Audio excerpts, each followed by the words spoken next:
evening, one and all. Happy Wednesday. It is that time of the week again. We are live for a second time. This has become a thing, hasn't it? If I add a third stream in a week, does that make me more of a full-time streamer? I'm not doing it. I don't have the time. I couldn't possibly add a third stream in a week. But we're here. We're here on our Wednesday. It is Wednesday night. We are streaming. We are live. How is it going, each and every one of you?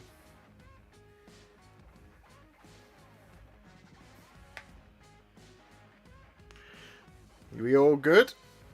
Good evening to... I'm going to call you all out now one by one.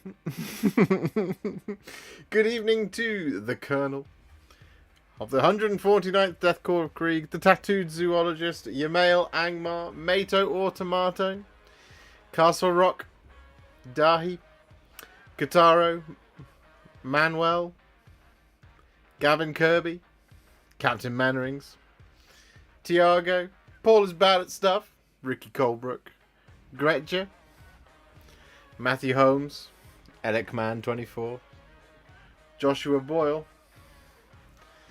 Craigus Maximus, Linus, Martin Ford Downs, good evening. Go for it painting, good evening. Good evening, good evening, good evening. I think I've got everyone, but if I haven't, do shout at me and I shall say hello to you. I am very well, thank you. It is Wednesday evening. It is the time where sometimes we hobby, sometimes we sit and we chat. And tonight, might do a little mix of both. Depends on how I feel, depends on how I'm grooving. As always, if you could please leave a like on the stream, that would be beautiful, because our first target is 50. As you know. More likes. It's free, first of all. It's free to like the stream. And if you like the stream, then more people come and watch. And then they maybe subscribe. And if they subscribe, then it makes Josh very happy. Hello, Philip G. How are you doing? Are you all well? Yes. So, Me Time May. It's a thing. We're doing it. It's gonna happen.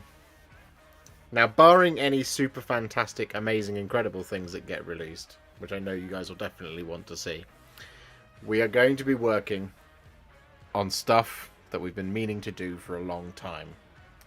Now,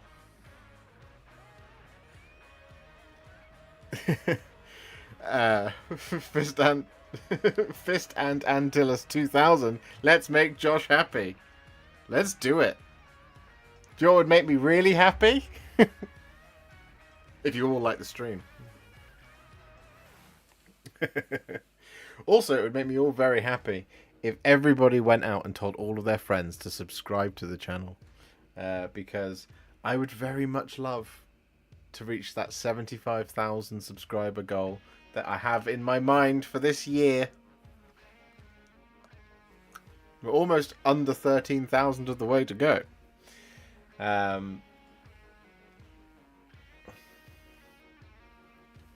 Still patiently waiting on the Lord Celestin on Stardrake, by the way. I know. I'm aware. It's there. It's on the list of things to do. We have so many videos that I've been thinking about the last couple... Since last we spoke, basically. Since last Wednesday. So many videos that I've been like, what if we just powered up? You know? So, what if... Now, this is insane, right? It's ridiculous. It's a ridiculous idea that I have in my head. But if I do all of the AOS stuff that I've been meaning to do for a long time, you can have an Age of Sigmar video every single day for the month of June. Every single day. That's right. There's at least 30 Age of Sigmar videos that I have in this very room right now, which could be made. 30. Now, the reason this is important is because, at the moment, for your viewing pleasure, if I get everything done that I need to get done in the next week, you will have at least 11 more videos to come, right? So we've got 4 Dark Oath ones on the way. 4 Dark Oath ones. This is one of them. I've been working on these today. This is what I mean, where we might be doing a little bit of hobby, a little bit of just chatting to the camera. I might be doing some hobby on this. It depends on how I feel. I have been painting these all day, and that has been tiresome. But they're nearly there. We're literally... it's silver and gold highlights left to go on the Fell Riders. So, 4 Dark Oath videos yet to come. The Yggdrasil Riverblades. The Pyregeists. There's 6. There's 4 more that I can't tell you about that are on the way. So that's 10 videos, right? 10 whole of the finest videos. Now, our usual pace, we do 2 a week, right? We usually release 2 a week. Now, if I release 2 a week, that takes me until the last week of May. Now, if I spend that time doing Me Time May, where we do things like Spoilpox Scrivener, as previously mentioned. We do things like an absolutely disgraceful amount of Lumineth.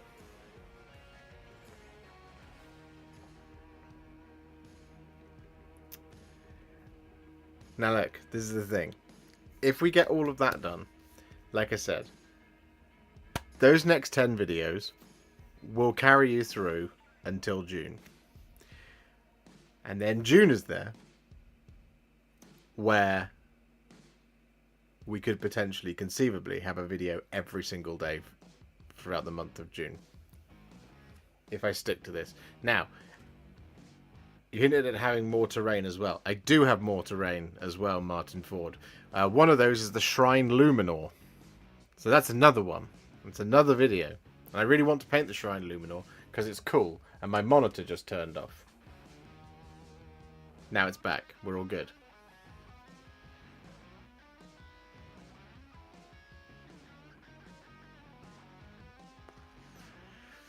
Now here's the thing, right? I have bought more Lumineth so that I can do some other stuff with them. But what I do have for the Lumineth to do is I have basically one of everything, right? And I've needed to do them for years now. And I want to clear them because they'll be great.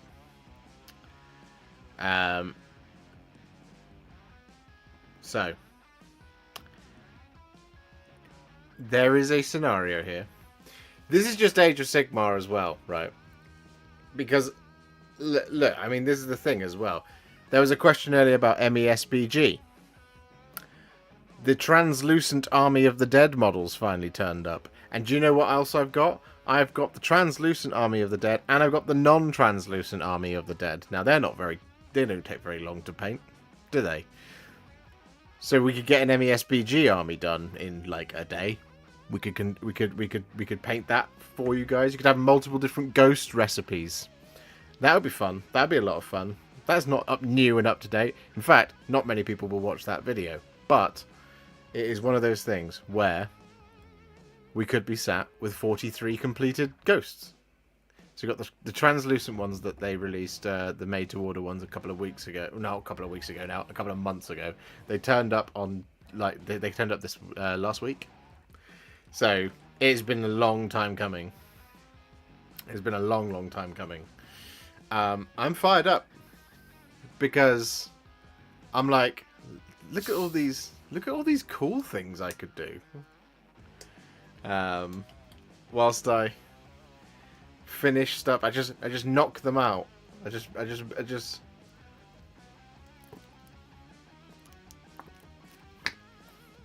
We need you to take it easy and be around for the long term. I get you, Dave.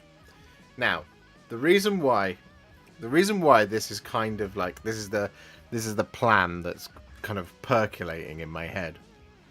The reason why I'm talking about it is because presumably towards the end of June / beginning of July, maybe even towards the end of July, there will be a rather sizable box of miniatures.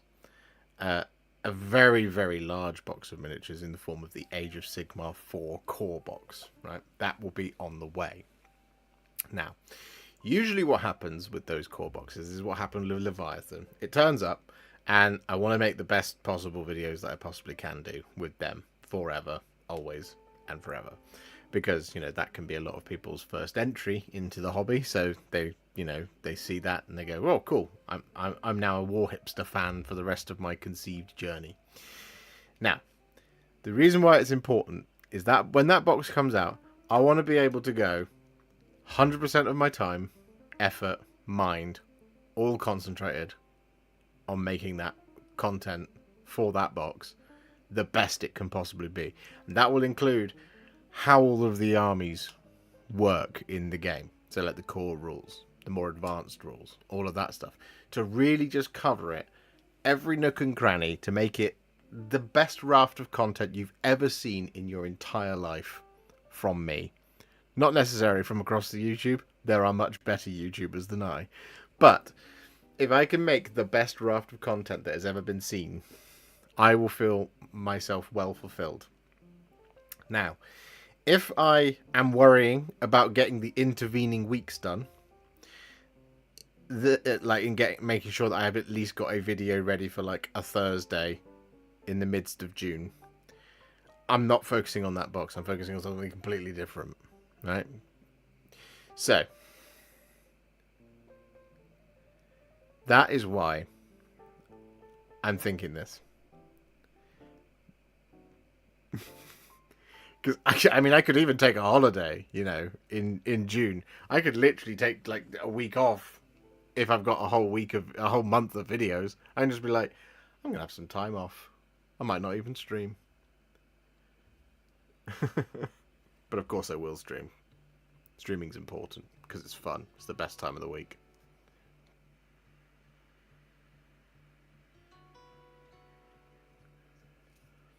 I've been wondering how to paint my Shrine Luminor in a way that matches my theme. The blue glow look is kind of nice, but should I try going for a green glow to match it with my green colour scheme? Yeah, you could definitely try that. That would work with it, right?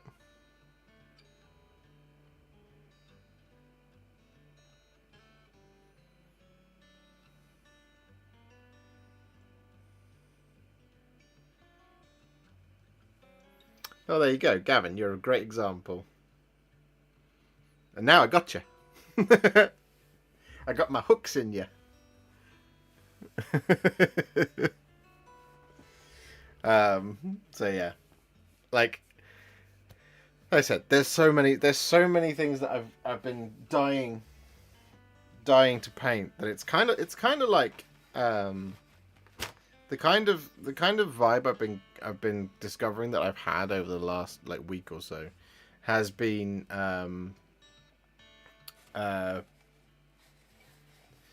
the reason the kind of what's been happening is I've been like, I'm actually really excited to embark upon a slightly different journey, just like a more like kind of a journey that I've fully chosen, that type of thing.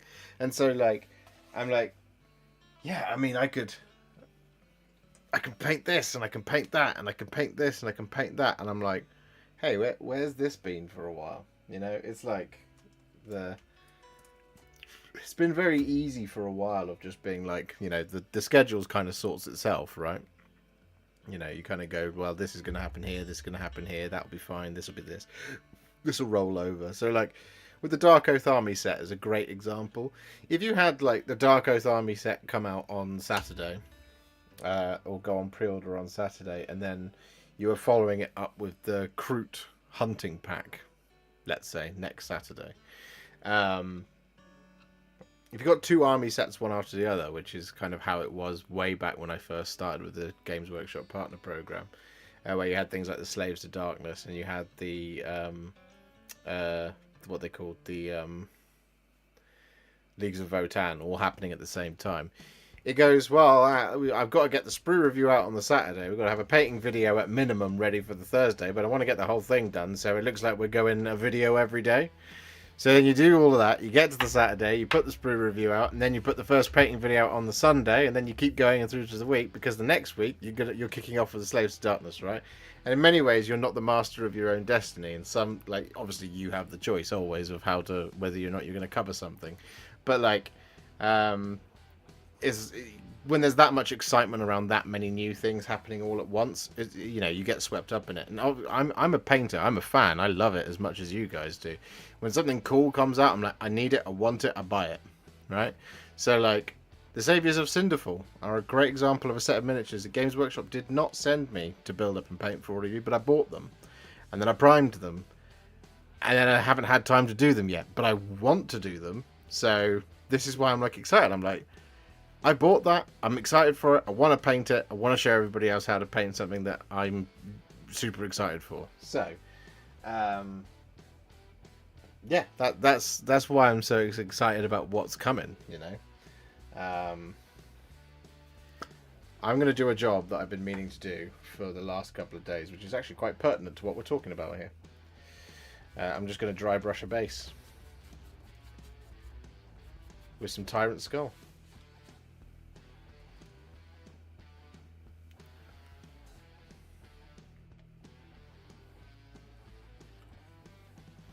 This one.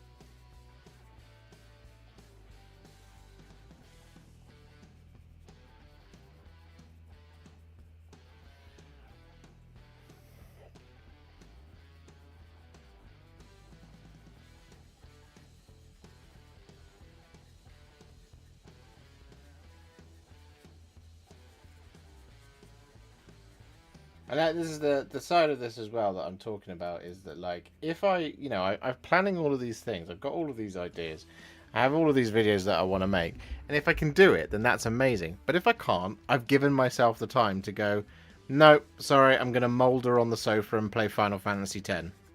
Not 10? 7. I'm going to play Final Fantasy 7, Part 2, for a couple of days, That's kind of where I'm putting myself in a position to be able to do that. But then similarly as well, if a video every day in June doesn't feel like it's appropriate, it means that I've always got videos I've got to fall back on. So that if I want to take a day off, if I want to take a week off, if I want to take a Saturday off, I've got the videos in stock. They are ready to go. Because I feel like we've got a really good format now. I'm really happy with the format and how we make stuff around here, and how stuff gets done. I'm pretty happy with it. So, it's not like I can't remember everything that gets done. So I have to do it all like very linearly. I have to go bap. There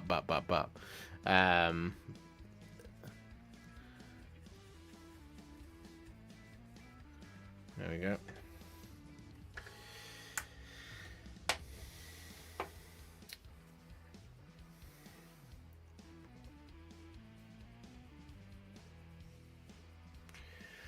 I did see your question about the Shrine Luminor Elekman, and I said, yes, a green glow would sound nice.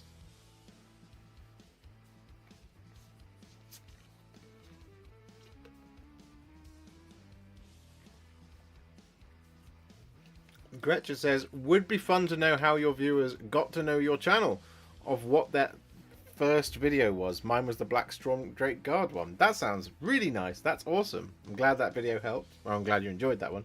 And Travis has joined in saying, hello. Hello, Travis. Mine was the Lord of Change. And then Ryan Garner has become our first new member of the day, So Ryan's my favourite. Thank you very much, Ryan, for becoming the first new member of the day. That is amazing. You are the best. What was the first video of mine that you saw that you went, hey, maybe this guy might help me out with my Warhammer things? I'm interested to know that as well. What did I do on the... I did mixed dry green. That's what I did.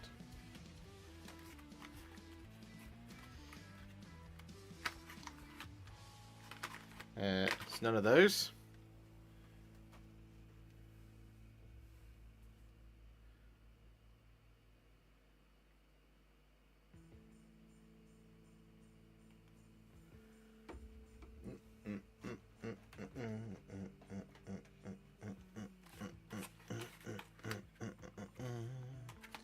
That one will do, and we also might need... No, we won't. We can probably just finish off the thing.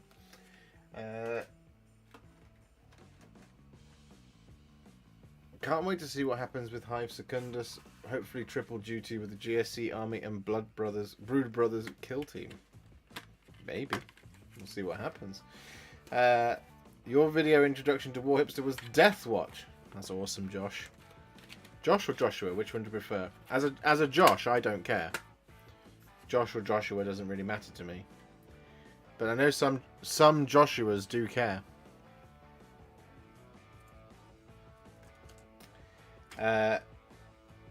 Ryan's first video was the Screamer Killer. Yes. Linus's first video was the Gut Rippers. Do you know, for a long time, the Gut Rippers was one of my most popular videos, and I just genuinely couldn't figure out why. I was like, why is this one so popular? This doesn't make any sense. I got things like Kragnos and stuff on the channel. That doesn't make any sense. But then, you know, not everybody buys Kragnos, but a lot of people bought Gut Rippers. As I'm sure a lot of people will be looking for how to paint clan rats, for example. So maybe the Skaven will become one of my most popular sets of videos on the channel. That'd be fun. To accompany the Deathmaster, whatever he's called. Or Thanquol and Bone Ripper. Let's not forget, I've got that video out.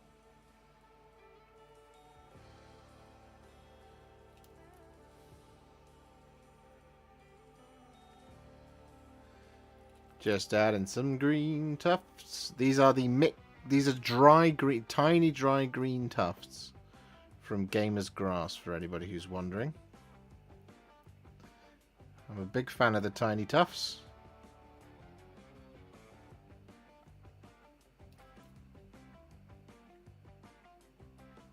Because you can just get them in anywhere. And then we just add a couple of them up here on the rock as well.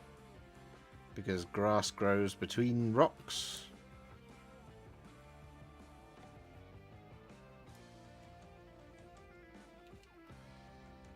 And I used to just glue everything.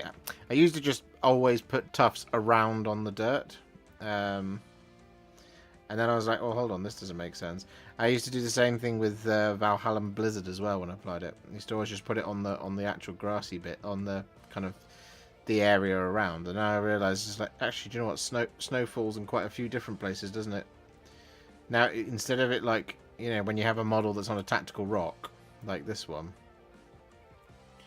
If you don't have any, like, if you go for a snowy scheme, for example, you don't put any snow on the tactical rock, it looks like he's standing on a rock that's surfing through a pile of snow. Just give it a little bit of grass just there.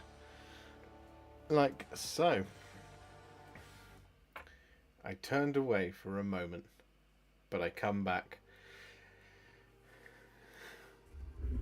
I will get to you guys saying about the videos you first discovered. But first, Alec Man says, with a $5 super chat, thanks for all the feedback. My first video was Blue Eyes White Dragon because it was what I wanted to do as a reference to an infamous D&D moment. Love it.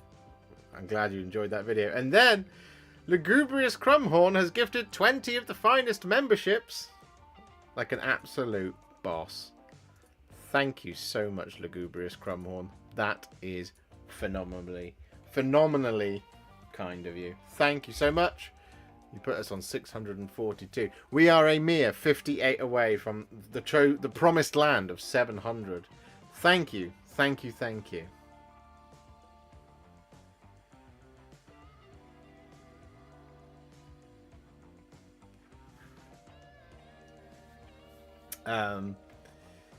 Let's see what other videos of first things that you found. Ivar Greyfist says Warriors of Chaos. Swarm said the Ulfin Watch. Sartaria says Oric Cruel Boys Killer Boss on Great Gnashtooth. Great model and great tutorial of you. Thank you.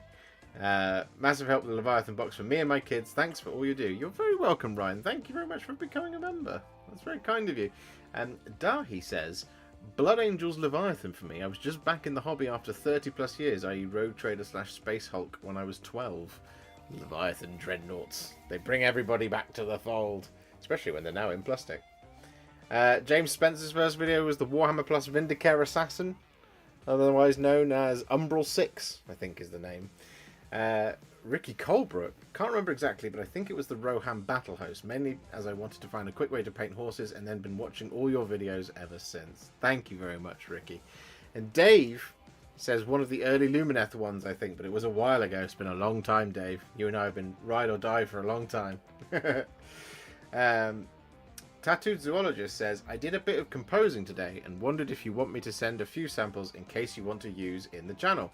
By all means, if you want to send me some stuff, Tattooed Zoologist, I'll have a listen and I can put it in. You just have to promise that you're not going to then copyright claim my videos and get me shut down. Because you could, as the owner of the copyright.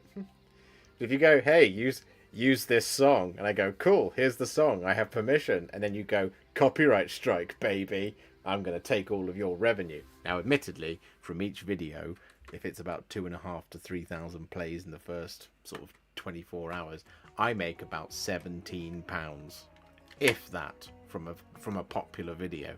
However, if you copyright strike me and you do it 3 times, my channel will be gone forever. Word to the wise. But yes, no, by all means, if you want to send some stuff, I'll be more than happy to use it. I'll be very excited to use it. The Colonel says, my first introduction to you, Josh, was via Liam and his gaming channel. Once I checked your Avatar of Cain, I was hooked and bombardment. You're one of my Liam acolytes. Now, I'm very glad to have you, Colonel. I'm glad you enjoy it. Muriel's first video was the Tau Commander. Abdul was Mephiston. Wow, you've been around for a long time then. If it was Mephiston. Dominion box from Kawaii Fieri. It was popular because you get 20 in Dominion, and I hated every one of them.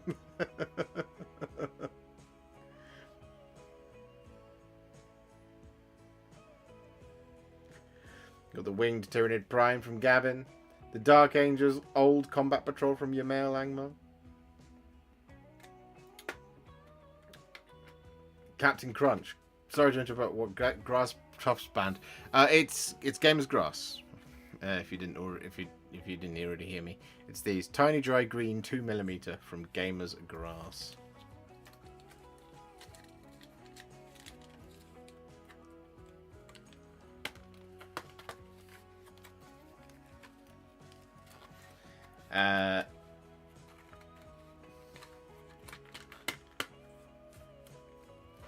Josh, do you think it's good to take breaks from projects if you are getting tired or burned out from it? I am stuck on the Dark Angel Companions. I have 6 of them plus Belial. Belial took 2 swims so far and had to restart. Oh no. At what point do you say I'm going to do a different model for a while? So I'm in a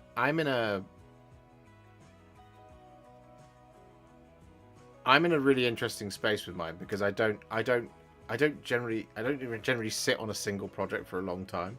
When it comes to like a big thing, like for example a Dominion box or whatever, in a box like that, what I'll do is I'll determine which ones are like the treat models.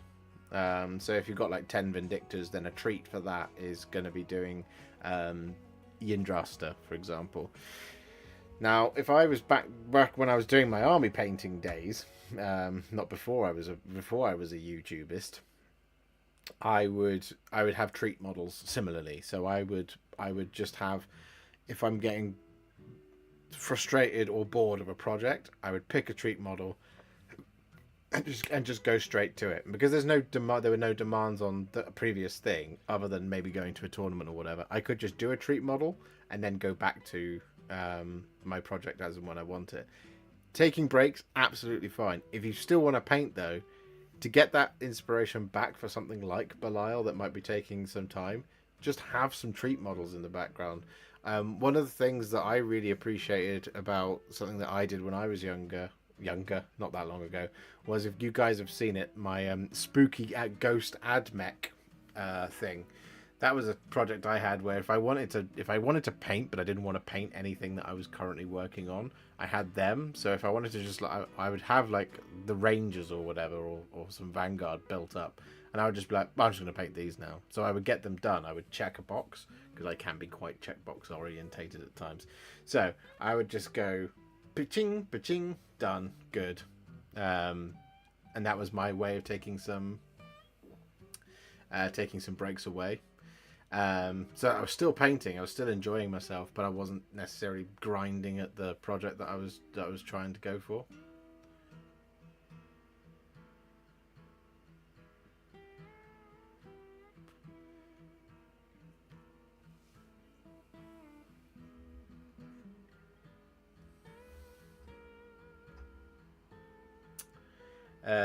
Let's see what else we got here.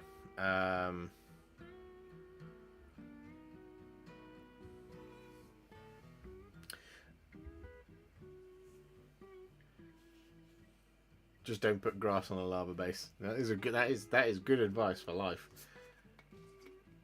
If you want to know what my infamous D&D moment was, that will forever influence my Stormdrake Guard, let me know and I'll share it. Please do share it, Alec Man. I would love to hear it.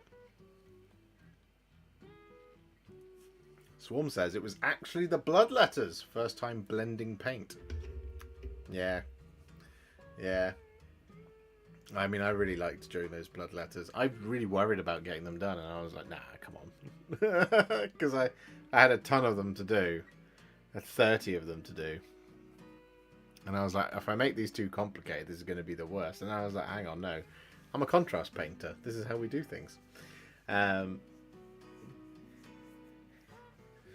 Mato Automata says, for me, it was also the Leviathan box. Now I'm neck deep again in the hobby. Submitted mini of the month just today. Awesome. Love to hear it. The Concave Podcast.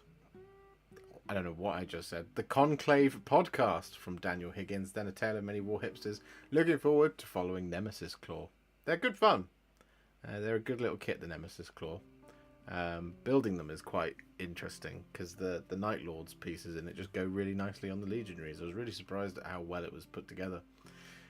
Paul is bad at stuff says, how to gain subscribers, make a song, send it to other YouTubers doing painting tutorials, copyright strike them, become the only remaining channel so everyone has to watch. Very smart. It's a way of doing it. Niall says Cruel Boys was his first video. Kataro can't remember. Cypher Lords. Wow, you've been around for a while then, Lugubrious Crumhorn. Cypher Lords was ages ago. Told the manager at my local GW about the vid, and when I popped back in a week later, he'd painted them up using your video. That's awesome. Which is your local GW, Lugubrious Crumhorn? Heartsy2345 says, hi at Warhipster. I've seen your contrast tutorials, but I can't seem to avoid getting puddles and spots of paint when I use the contrast. Any advice for a total beginner? Yes.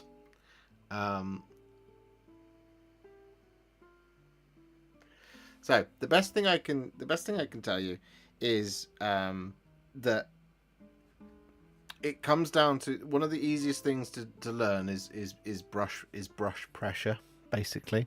So contrast paint. Let's go to this. Let's go to this camera. Contrast paint, by its very nature, basically boils down to, as a total beginner, boils down to that there are two different types of pigment inside the paint. You've got a heavy pigment and you've got a light pigment. This is in terms of weight. Naturally, the heavy pigment is the darker one and the lighter pigment is the brighter color. So when you apply something like Talasar blue, you get that lovely kind of jewelly blue, and then you get that darker thing in the recess. That's how it's supposed to work, right? Now, because you've got the two different weights of pigments, when you put your brush into the paint, you get both types of pigment on there, and they both do exactly what it's going to do on your model. The heavy pigment goes towards the belly of the brush. The lighter pigment stays on the outside of the bristles. So, if you want to avoid getting the darker puddles and things, you need to try and only use... Well, you need to use more of the lighter pigment than you do the heavier pigment. And the way you do this is by, instead of doing the instinct to apply paint like this type of motion, so this is where we go back to the overhead. So instead of going like, if this is my hand, if this brush, let's use a bigger brush as an example. Let's use this hideous army painter brush. So instead of applying the paint in such a manner where you would normally apply like a paint, where if you say this is your model and this is your brush, instead of doing this, like that type of thing, as soon as you're going up like this, as soon as you're putting pressure on the miniature like this, and you're painting like that side type of thing, you're basically kind of depositing all of the heavier pigment on that on the bit of the model that you're trying to do, which is then where it gets out of control and you end up with those darker spots. Now, if instead over the top of the armor panel you go across it like this, so you're just gliding across the surface like that, you end up leaving less of that heavy pigment behind, which then means you end up with that smoother surface, which is actually what you're after rather than the blobby surface. Now, the other side of this is when you are using your brush to pick up contrast paint, again, we will use this big old brush. It's about the amount of paint you have on your brush as well. When you, this is a really big brush for this. Let's go for a slightly smaller brush. No, we'll just wear it, right? So when you pick up your contrast paint, what you want to avoid happening is this kind of drip thing happening towards the end of the paint of the brush. You've got way too much paint on your brush. What you want to have is a wet brush, but without a drip forming, and that is when you've got the perfect amount of paint on your brush in order to apply to your miniatures. If you've got a drip, if you put your brush in and then a drip starts to form, then you've got too much paint on your brush. So there's a kind of like, there's a bit of a kind of resource management bit going on. Those are the two things I would say might give you some help. Does that help? Does that make sense? Does that help?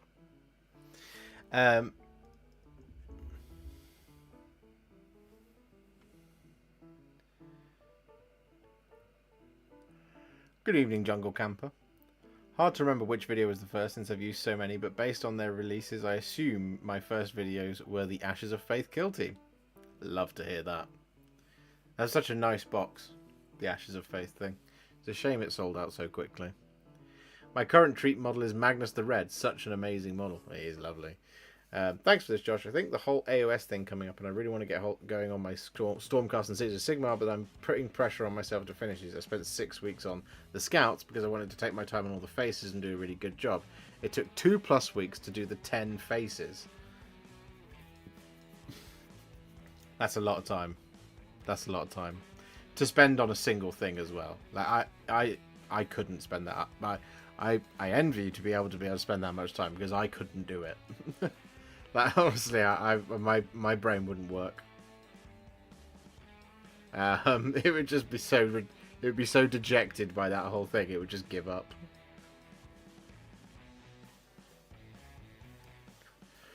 Nostalgia Hammer, not Nostalgia Hammer Hobbies. Not made a live stream before. Really love your painting, my man. Made especially good use of your Lumineth vids for a commission I did for someone. That's awesome. That's awesome. I'm glad I could help you. Yeah, they were a fun one when they came out, because it was like, how do you paint these?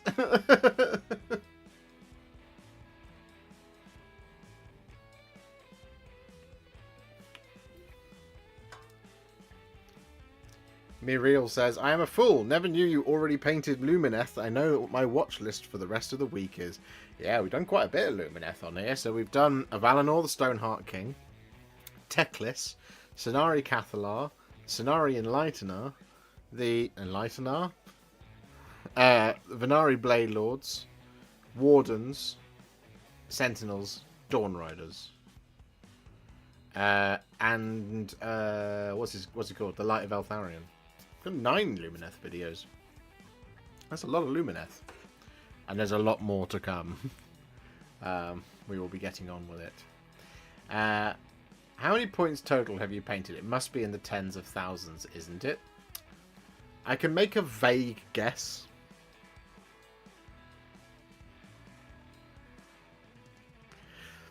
I'll make a vague guess in a minute. Kevin has become a member. Kevin, thank you so much. Hi, completely new subscriber here, but I've discovered your channel for the first time with Horus and Teclis. They were 2 projects I've worked on during the pandemic. Love it, Kevin. Thank you very much for becoming a member. That is very kind of you. Make sure to join the Discord. There you can see what everybody else is getting up to. It's the best Discord in the world, honestly. It really is. Mr. Gwatkin is here. Hello, Mr. Gwatkin. So is Lone Monkey Productions. Hello, Lone Monkey Productions.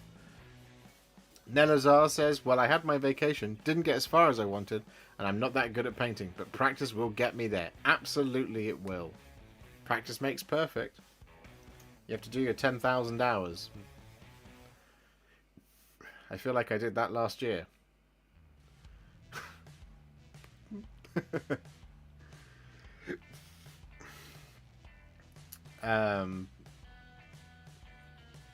What else? Where are we looking?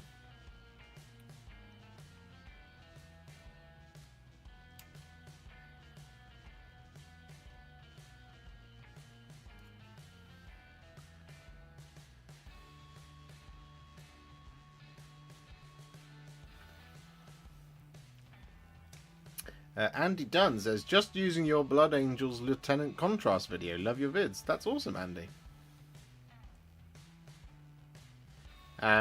What are your plans regarding the different chambers for the 4th launch?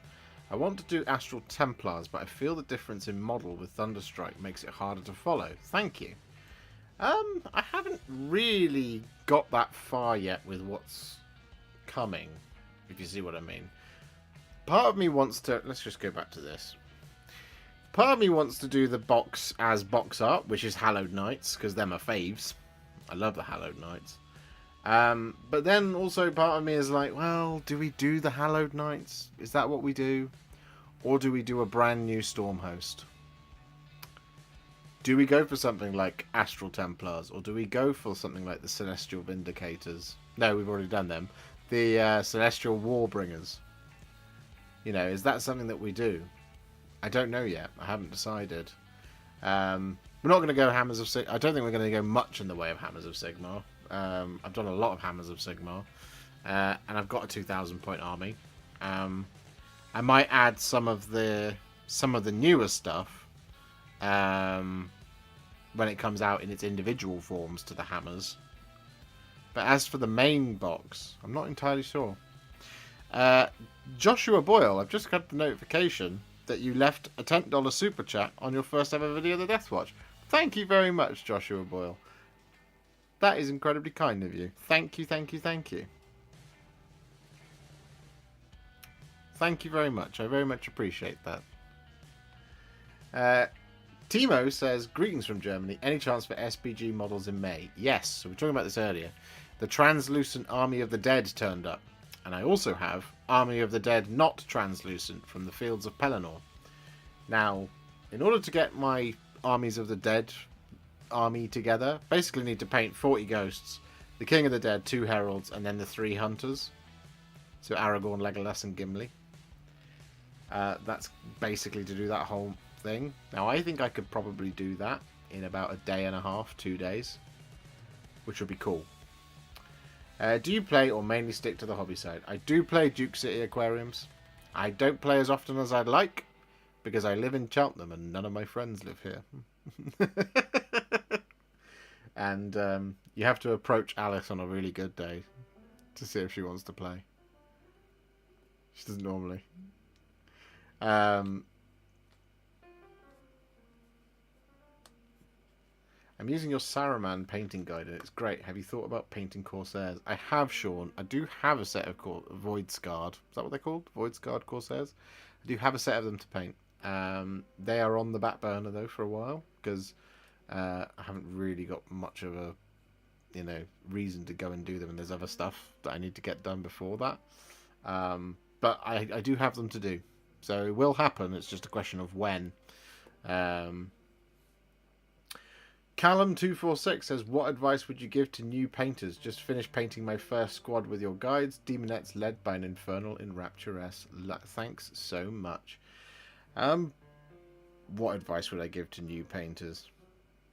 Well, for one, don't support Man United because they're now 2-1 down to Sheffield. God damn it.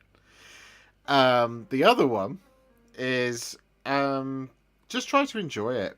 Don't try and don't kind of do what the internet tells you to do.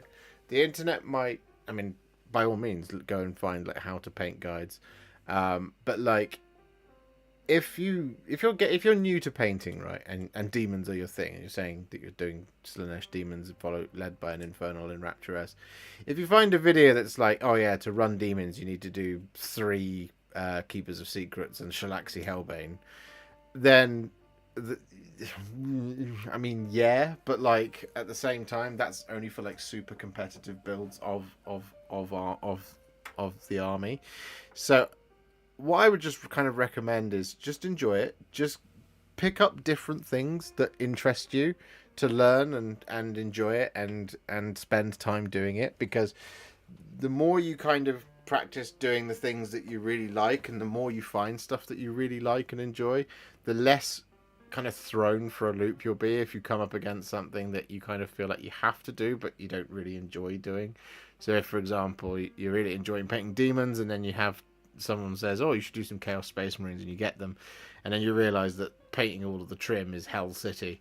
If you're enjoying the mechanics of painting more and more, that becomes less of an issue, if that makes sense.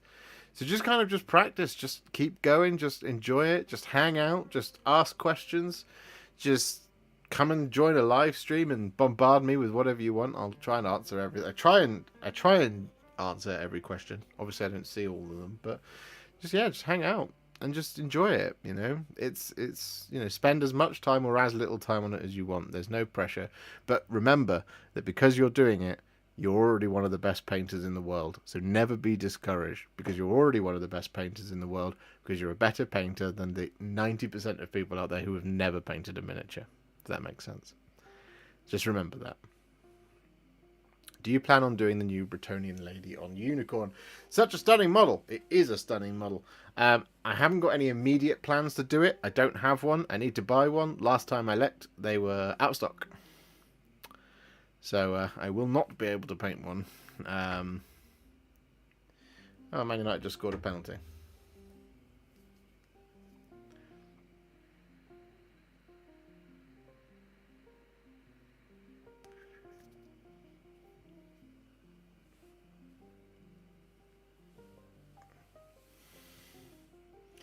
I think a video of one model for each storm host would be very useful and potentially get a lot of views as well. Yeah, you're not wrong, Dave. But do we go for... The problem with those sets of videos, and don't get me wrong, I really enjoy doing the different storm hosts and chapters and things. But the problem with doing those is I end up with 5 models that I can't use. So I've got 5 Vindictors that I can't use because I don't have armies to go with them. But I did do the Tempest Lords, Hallowed Knights, Hammers of Sigmar, Anvils of the Heldenhammer.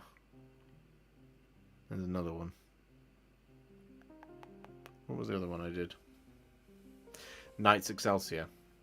Didn't even have to look. So I've got those 5 Vindictors that kind of just sit there as this multicolored squad. It's the same thing with the Tyranids. I've got those 10 Termagants that I can't really use because it's just 10 Termagants just kind of just floating around. So it's like, ugh. That being said, we can do it. It's just, you know, it depends on how many miniatures are in the box and what size the units are. If Liberators come in units of 10, then I will just do them as a single one. But if they come in units of 5, then I might consider doing 5 and 5. But I'd have to pick 5 that we've not done before. So that way we don't end up with just repeats.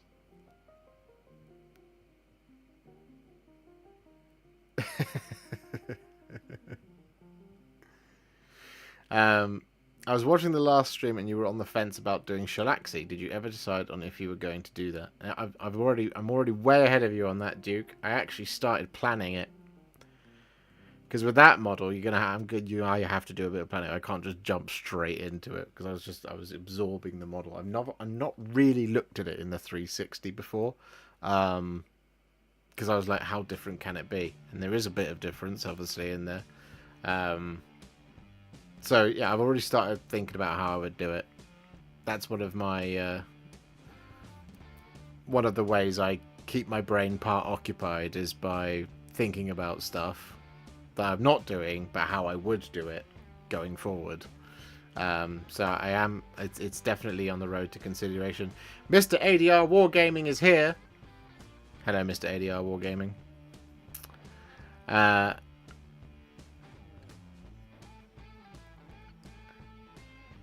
If you have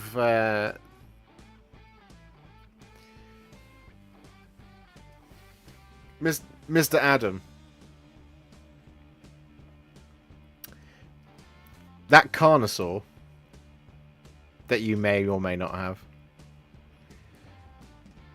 do you want to paint? Do you want to send it to me, or do you want to just give it to me when we meet at Warhammer World? Because I would like it. Because it's on the list of things.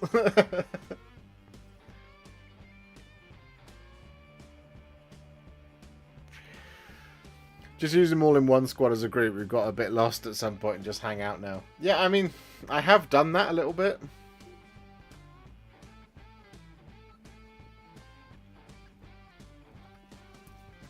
Josh just gave us a code for free 24 karat paintbrushes. One's touched by my own hand. I want an Imperial Eagle. Touched by Bonaparte's own hand.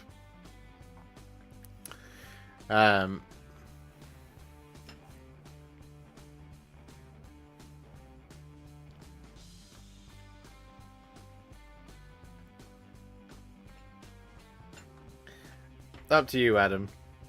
I don't mind.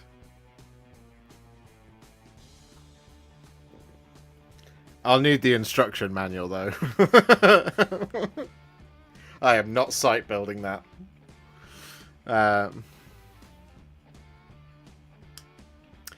Do you know, funnily enough, Kaiser, it is on the secondary list. So I've got 2 lists. I've got AOS, I've got 40k, and I've got everything else in between. And above, I've basically got 3 lists. The AOS one is pretty much sorted. The 40k list is extensive.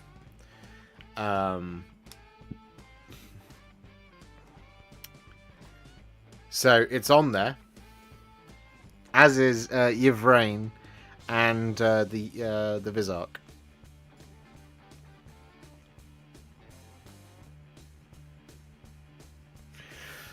Hello, James.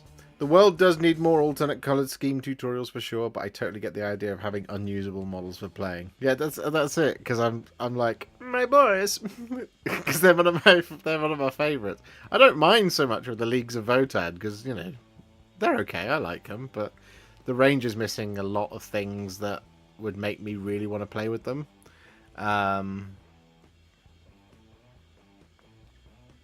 So I'm like, oh, it doesn't matter if I've got 5 Hearthkin that are painted different colours. Same really for the Tyranids. I'm not really going to play with them. Not for a while at least. I'd have to add like 500-600 points or something to the Tyranids to play them, and they're just not my favourite faction. They're on the list of things that could potentially get raffled off. The Tyranids.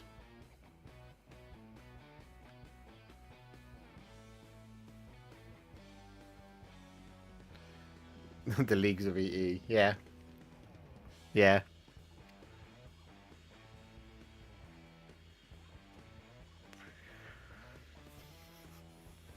Good evening, Flying Muttley.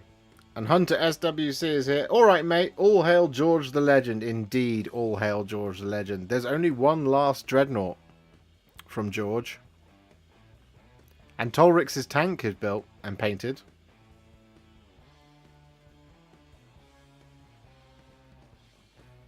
There's only a few things left for the Custodes. Just a couple of bits. Guys, you've smashed the first likes target of 50. You're on 62 now. 7 more. A mere 7 more likes. And we'll hit the second goal of the ultimate number. Any chance of you making it to Atlanta this year in November? I've thought about it. It's unlikely this year. Because what Alice and I have kind of talked about is we basically need to decide what our future is, in terms of where we're going to live and this, that, and the other. So one of the things I am doing is we're basically going to look for where we're going to move to. As part of that means I will be basically refitting a new studio in whichever house, wherever we end up doing. And we're looking to do that next year, right? So that means this year, trips to places like Atlanta or, anything like that are going to have to be unless chat is super, super generous,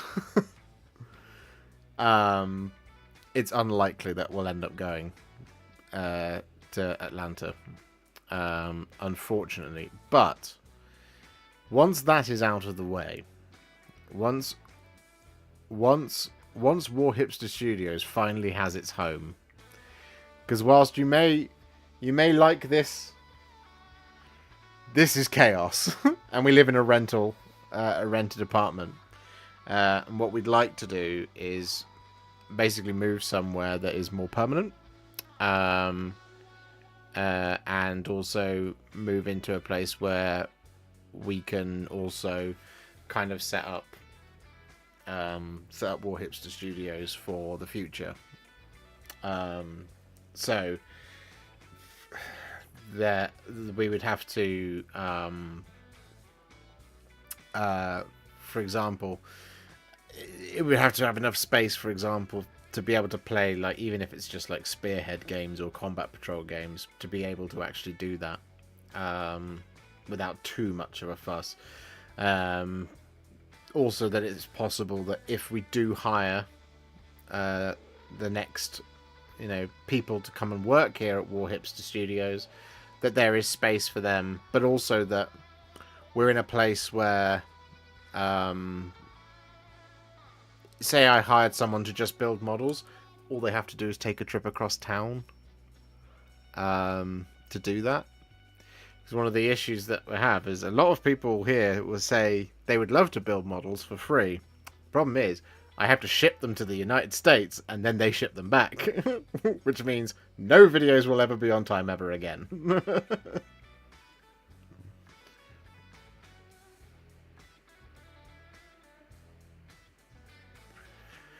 Come and live in your house, Adam.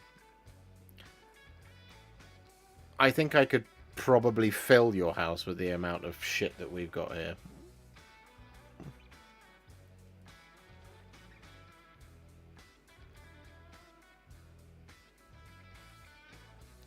We'd basically have to chuck out your entire office, Adam, to fill it up with all of my miniatures, and there would still be overspill.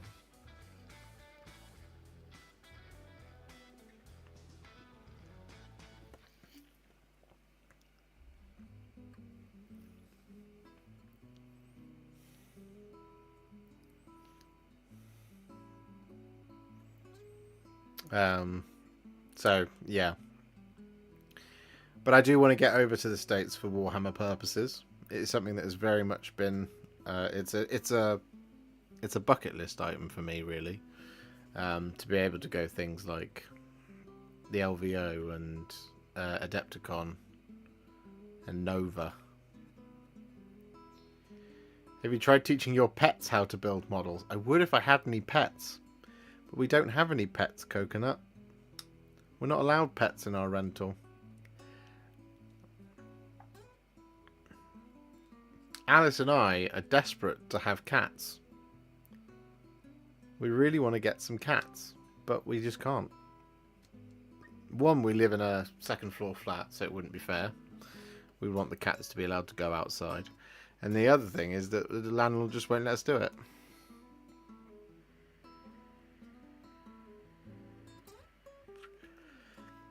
This is a fair point. I'm also not sure Kelly would tolerate even more Warhammer. Yeah, and the other 2 people moving in.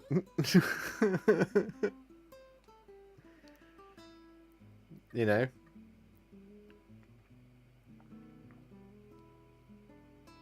Hello, the Loith.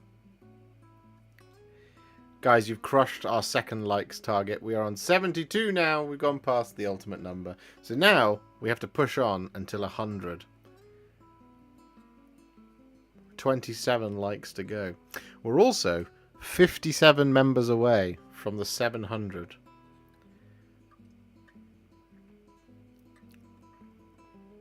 Just a mere 57. So if you'd like to consider becoming a member, that would be awesome.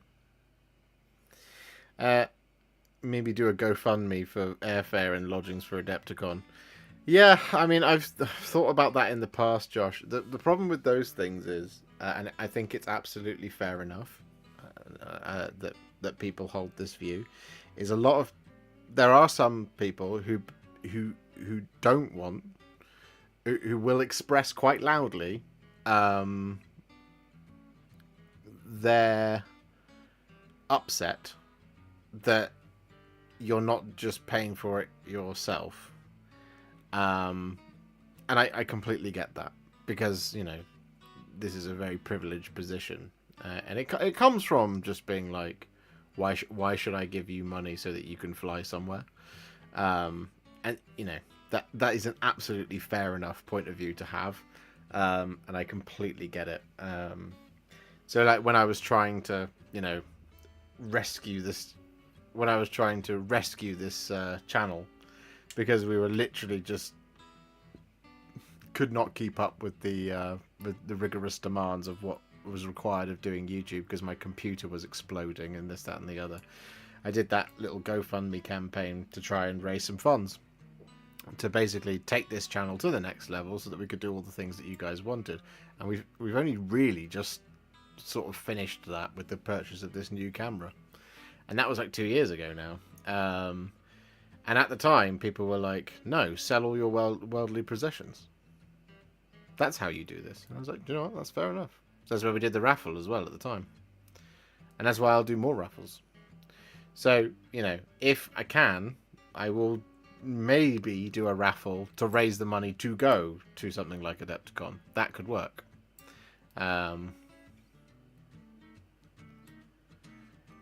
Quick question for you about the Shrine Luminor. Should I use the custom mint / seafoam green adjacent colour for my Lumineth as the basis for my glow? Or would you recommend a different shade of green? I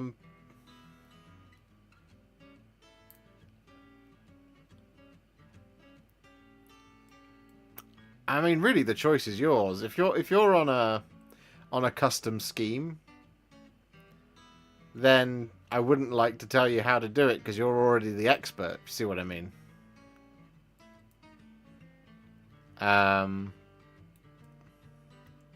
Warhipster paints you a mini, £1,000. Oh no, I don't value myself enough to be able to charge £1,000 for a miniature. I'll be like, guys, do you want to win my Leagues of Votan? You can win them for the price of a £5 raffle ticket. That to me seems fair.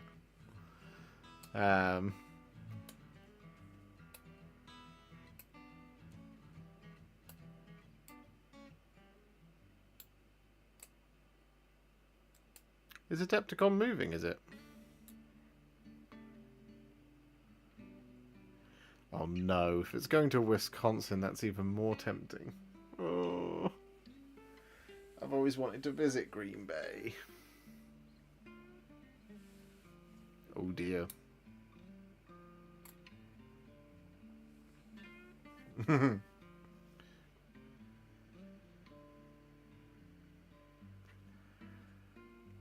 So yeah, it is a funny one. Like, I'm even really bad at charging commissions and selling models. I'm like, no, because it's not an opportunity to make money. For me, it's really an opportunity to make the time worth it, and I value my time very, very, very low. So, you know, for example, my commission rate for ages was, and I didn't realize how low it was, but when I was doing a little bit more commission painting, my commission rate used to be two times the RRP. So to paint 10 Space Marines, it would cost £70.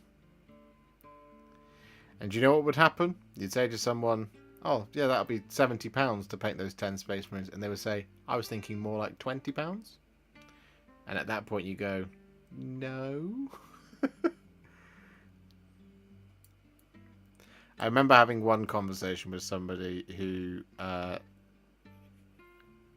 was basically asking me to paint a Demon's Army, exactly the same Demon's Army that I was using at the time, that I had just been filming and putting all the videos out for. And they said, you know, how much would it be to paint that? And I said, well, I mean, all of the model purchases alone, it was 30 Bloodletters, 20 Pink Horrors, one of each of the Greater Demons plus Be'lakor, 30 Demonettes, and 9 Slaanesh Fiends, as well as the Contorted Epitome.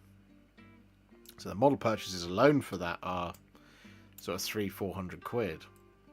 And they said, well, I can get them cheaper, so I can buy them. I was like, okay, cool. And they're like, how much for the paintwork?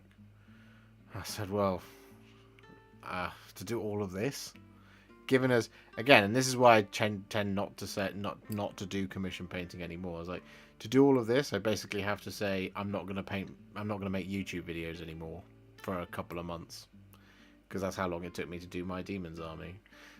So really, you're paying for my time in that respect. So I would say probably around £2,000 to paint all of that. You know, it's a good chunk of miniatures, a lot of money. A lot of miniatures, a lot of time. So about £2,000. And he said his exact words were, "Hello, Al." No, that's a funny thing for him to say.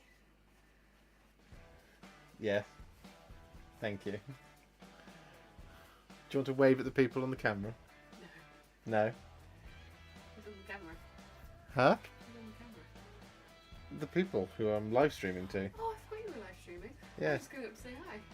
Yeah. No, there's currently 70 people watching. Oh no. I forgot it was Wednesday. Yes. I'll leave. Okay. See you in a bit.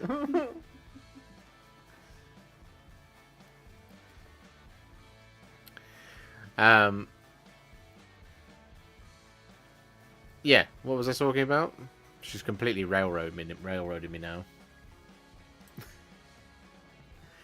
Oh, that's right. I said about £2,000 to paint all of that. And they said, I have a quote from Siege, and they will do it for 500. I said, okay, go with Siege then.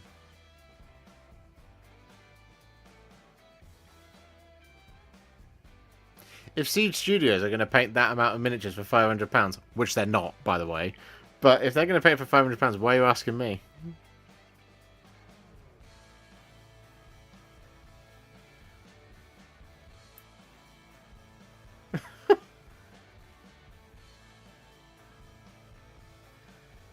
You should sell Oh, yeah. Yeah, there was that whole thing around Angron as well.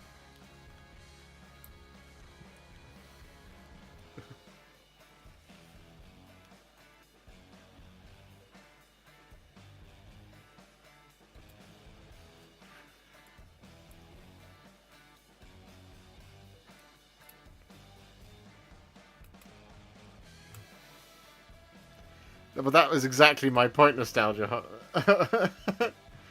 I was like, what? You've got this low quote from what is one of the biggest commissions paying studios in the world. Go with them.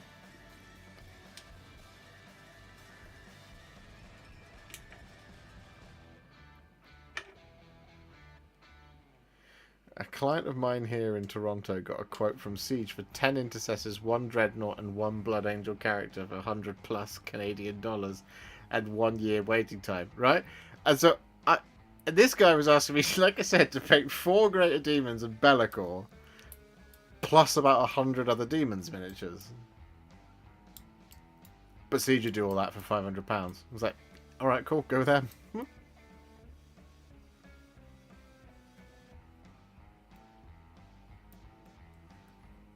Thanks, the Duck Daddy. Good evening, the lunch break painter.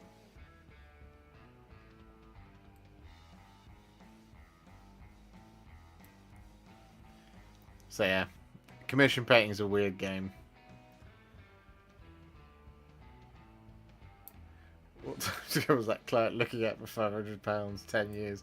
No, well, and this was the other part of it, right? Was he needed all of it in time for an event, which was 8 weeks away. So I was like, no! And that's it. It's, you know.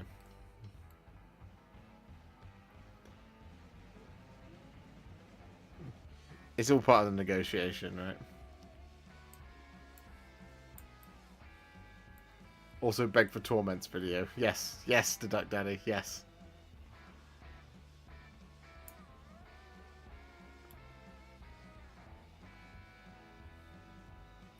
I've just had one of those evenings where instead of painting what I've already got, I've spent an hour researching what new paints and models I want to order instead. Oh, Martin, we all do that. That's one of the best things.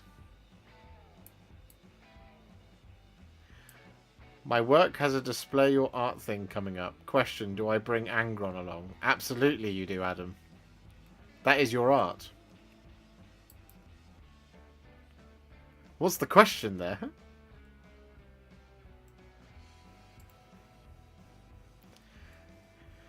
Chris, I can barely paint a single model to my own satisfaction. Hashtag ADHD, hashtag anxiety. I feel you there.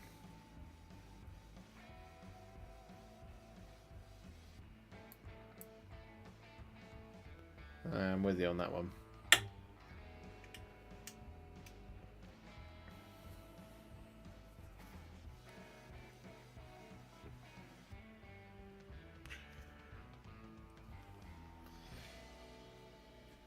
Akano Lotus has gifted 5 Warhipster memberships like an absolute hero. Thank you so much. You're taking us ever closer. 648. We are a mere 52 away from 700. My goodness me. And there's 80 people watching and 80 likes on the stream. I love to see it. 20 more likes and people. Why not? And we'll have ourselves a party.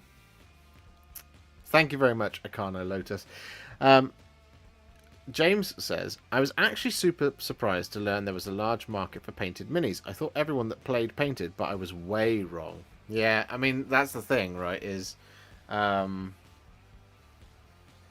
not everybody who does play paints. And a lot of people who do play in the super competitive games, they don't actually really... You know, they'll either do like 3 colour minimum, something like that. Which was a real surprise to me when I kind of became conscious of what a tournament was, you know. I started kind of like, when I'd taken a long time away from Warhammer, And I'd never really thought of the idea of kind of a tournament being anything bigger than like you and your local kind of shop. There being like 10, 11 people. Because when I'd really, really been invested throughout most of my life up until that point, that hadn't been a thing. So, yeah, I was really surprised by the idea that somebody would paint 3-color minimum.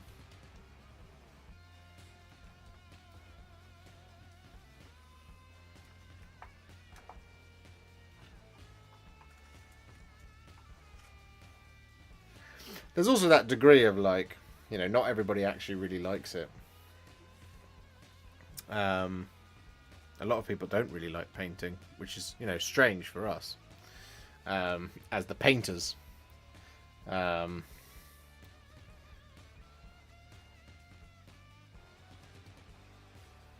yeah, it's a strange thing, I think. Slightly strange phenomenon.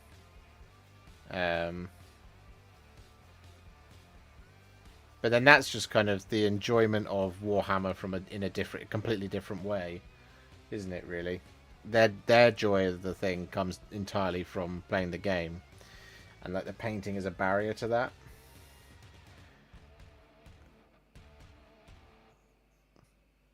Whereas I think in recent times, for me at least, the game has become a barrier to painting. And that's just for me, right? So, like, I think of, like, you know, having the desire to paint something that isn't necessarily the meta choice, when all you're doing is going to competitive events.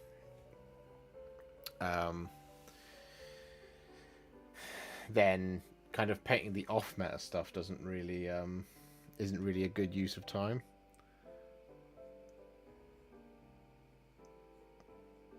And I went through that, I think, maybe sort of around 2017, 2018, that type of thing, where I was going to tournaments like every other weekend for a little time.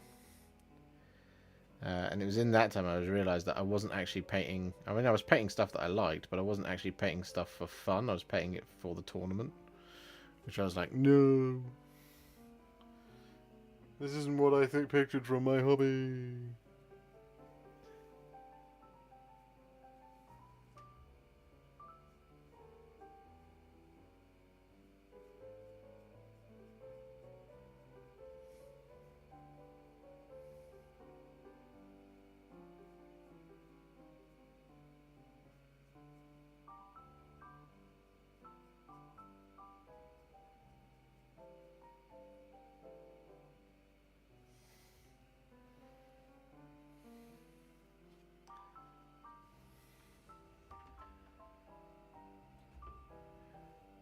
How much to paint nudes?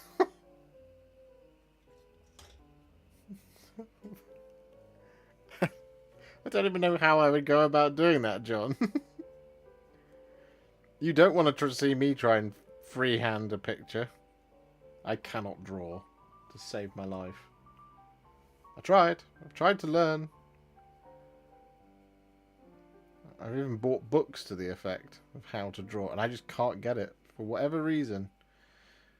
My brain just cannot draw. I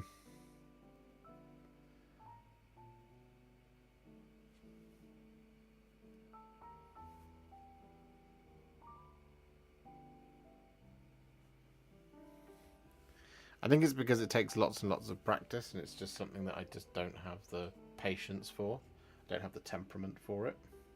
I can't sit and agonize over making sure I'm drawing it correctly or making it look how I want to look in my mind. And also there's a kind of a degree of like I like to get things like not necessarily perfect the first time, but I don't like making like tons of mistakes and stuff or whatever. So like when I can actively see that it's going to take me a very, very, very long time to practice to get it good, I have to really, really want it. So I kind of made this decision a few years ago of like, look, I'm as much as I really want to, as much as I want to know, that as much as I want to be able to draw, I can't. So, you know, I'm just going to stick to painting. Weirdly, the painting with miniatures is essentially a paint by numbers game, isn't it?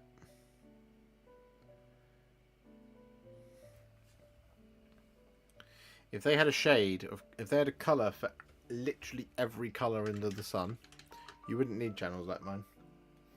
You would just need a little thing that says put color 1 here on these 6 places.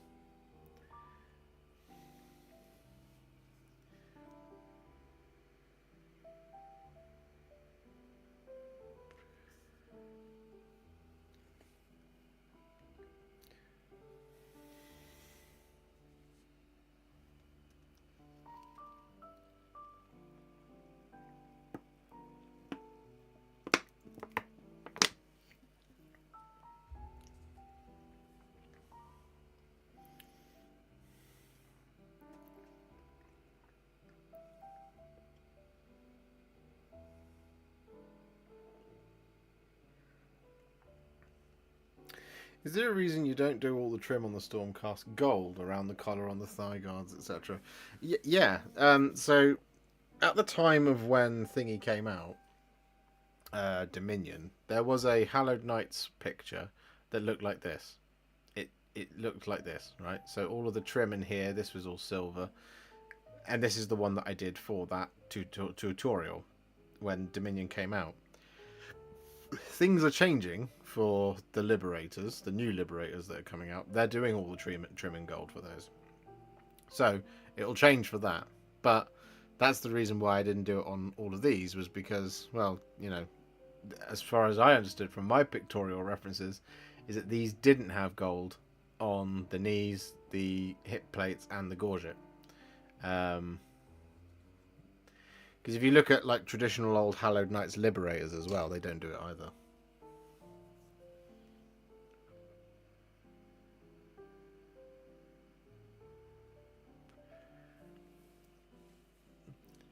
No, that's true, James. I hope that they don't ever bring out enough paint so that every single color under the sun is in contrast paint.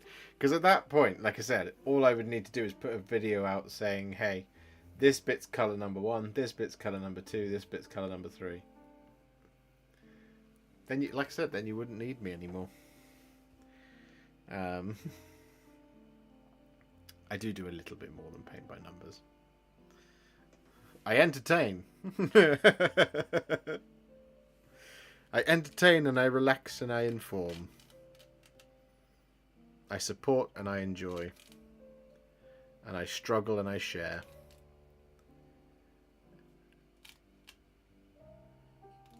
And I cry and I don't take pictures of it.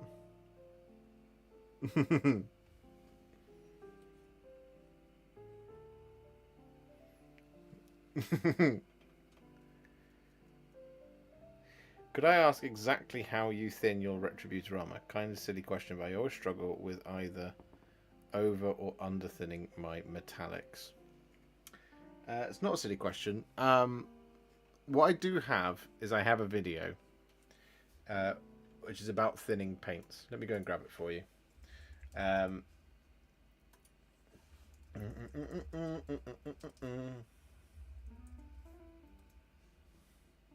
It's this one.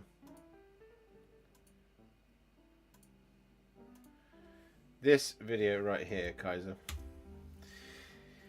The way I thin my paints in that video is how I thin all of my paints.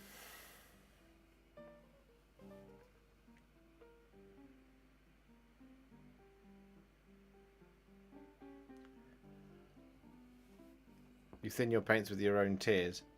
Do you know, that was one of my intrusive thoughts the other day, actually. I thought if I have a good cry, if I have a good cry, then I can bottle the tears, and then I can use that to thin paints. Problem is, I worry that that I absorb so much paint because I paint all the time. I worry that my tears would actually dilute the colour. You know. And that wouldn't be good.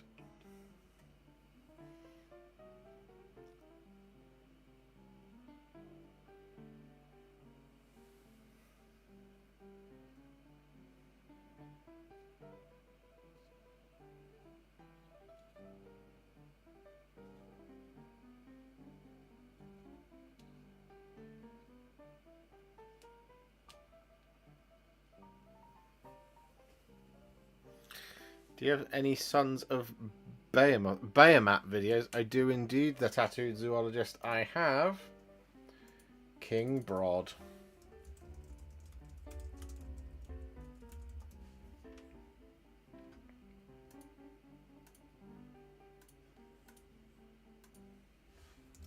There you go.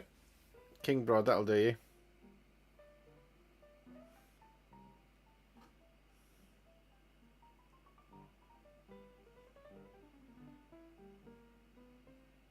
I also noticed on the Liberator, the picture of the Liberator that they shared so far, that the Hallowed Knights, they're changing it from the scale mail from being a gold to it's actually going to be brass going forward. So by the looks of things, the Liberators are moving towards having Runelord brass as the ring, as the scale mail between their between their legs. By the looks of things. Josh, I'm curious what your backlog looks like, if I may ask. Oh boy. What does my backlog look like? Okay.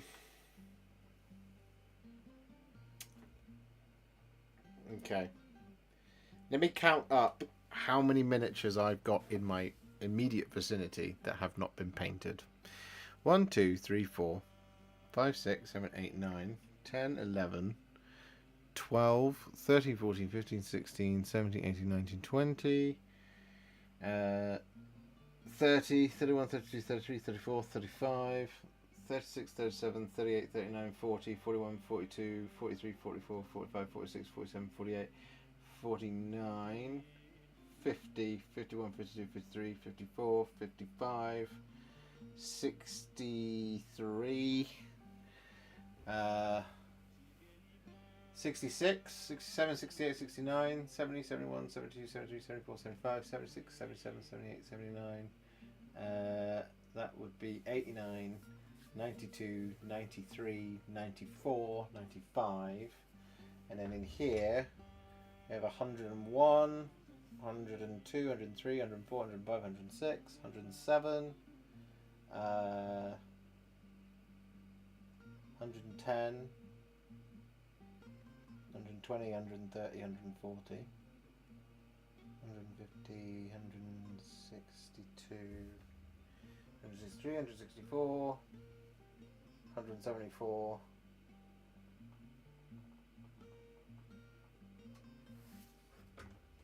How many models are in that box?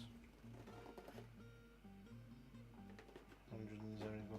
There are around about 215 models in this corner. 216. I missed one. A big one.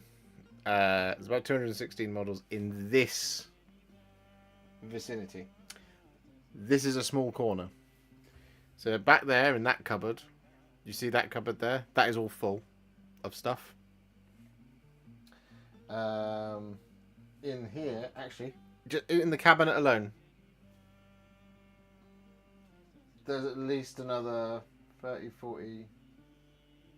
40 models or so. And then there's about 500-600 probably somewhere in the corner. And there's another big cupboard right around the corner, which is also full of models.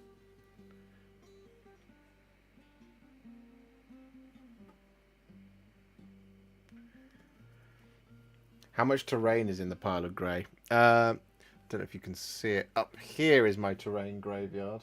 There's a few bits of like pipes and things. Um,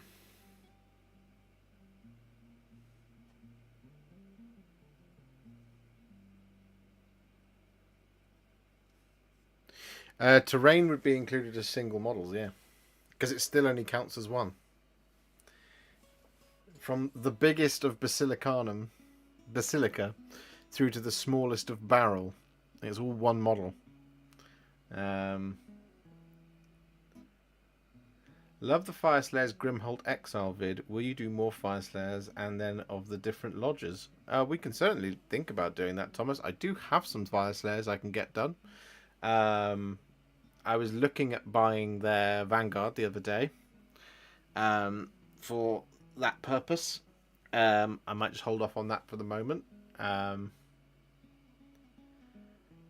I am thinking of starting a Sylvaneth army in your scheme. Any chance you would ever do a Lariel in your scheme, or did you already do that at some point? I haven't done it yet, Freak Mike. It is primed. She is ready to go. I just need to create the space in my schedule to do it. There's a fair bit that I need to do for the Sylvaneth. So I need to do the, what are they called? Revenant Seekers and Spite Rider Lancers, a Lariel and a Warsong Revenant and a Branch Witch as well. Then we're done. But there's actually 3, 6, 7, 8, 9, something like 12 to 15 models or something left. I do have like another 20 Dryads and another Tree Lord and another 6 Kurnoth Hunters all on sprue, which are the types of things that I am looking to maybe pass off and get rid of. But like I said, it's finding the space in my brain to be able to do that. Because it's such a huge undertaking. Like, it's not just a case of like stumbling across a box and going, "Oh, sick! I'll put that on eBay." You know, it's a whole thing. It's a whole deal. Of I need to go through and basically create a pile of stuff that needs to go, and that's going to take a day and a half. And a day and a half is an amount of time that I don't often stumble across having. And if I do, I kind of want to have it off, you know?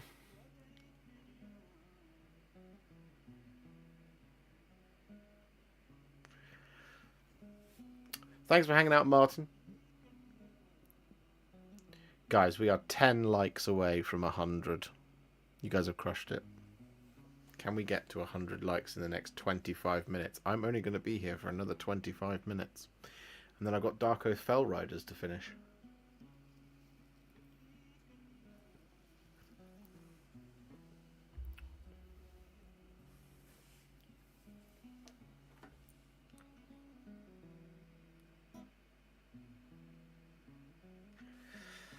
Love your terrain tutorials. Is there any way you could do more of it, like the Wall of Martyrs or the Imperial Aquila?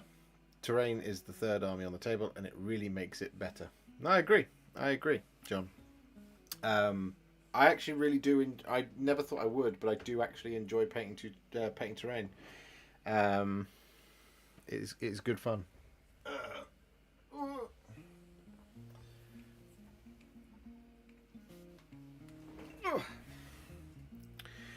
Good evening, Mini Painting Dad. How are you doing?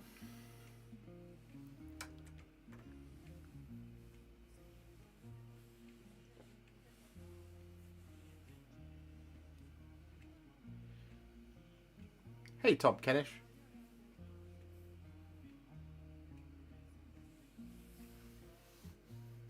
The Imperial Strongpoint. Which one's the Imperial Strongpoint?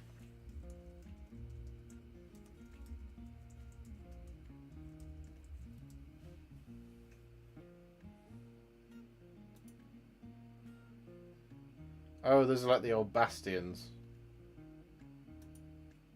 Yeah, I don't own none of those. I really do like them, though.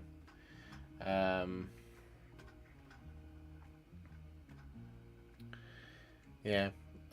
Yeah.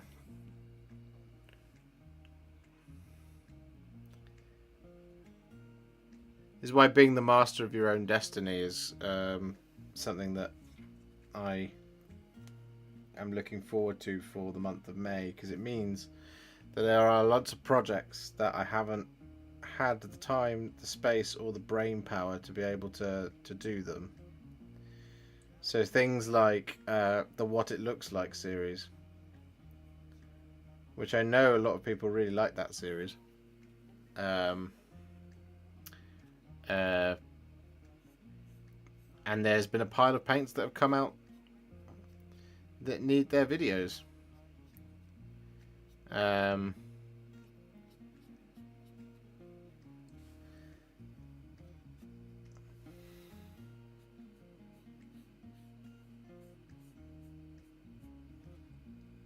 Hi, Chris Bailey.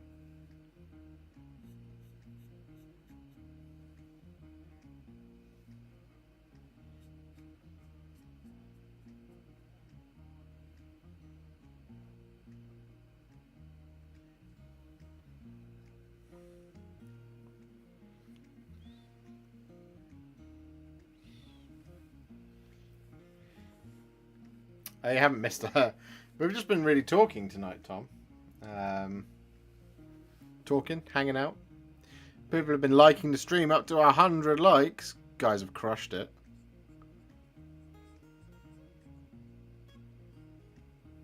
Well done. Well done, everyone.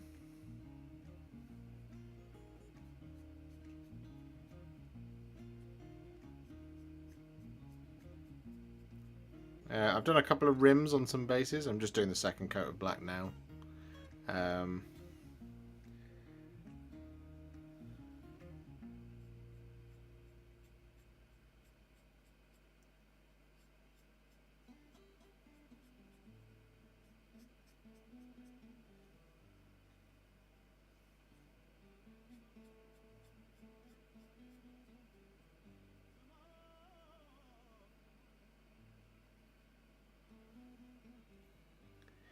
Do you play 40k a lot or paint it mostly? I think my favourite time for playing 40k was tail end of 8th and then a time during the middle of 9th. Right now, I have very little desire to play 40k because I personally don't think the game is in a particularly good state at the moment. Now, I have played a bit of it now, so I can see what they're going for, right? And I can see where there are areas for improvement that would make me happier. But right now I'm like, I don't want to play this game because, you know, every single part of it is just kind of keyed towards it. Basically, it plays in a way that I've never liked, and that started to creep in 9th edition. I really didn't like how secondaries worked in 9th edition. Hated it because it encourages you to play the game in a way that doesn't make any sense, and I don't like the way 10th edition plays because at any given point during the secondary objectives thing, you can then end up having to make stupid decisions to score points. I think the amount of points that you score in 40k right now is dumb.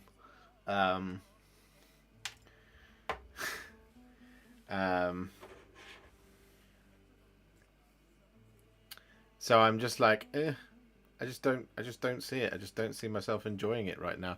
Whereas Age of Sigmar, on the other hand, I cannot wait to play this game, and I'm going to force Alice to play it with me. And if Alice won't play it with me, then I'm going to go and spend a lot of time in various different places to play the game because I'm desperate to play AOS 4.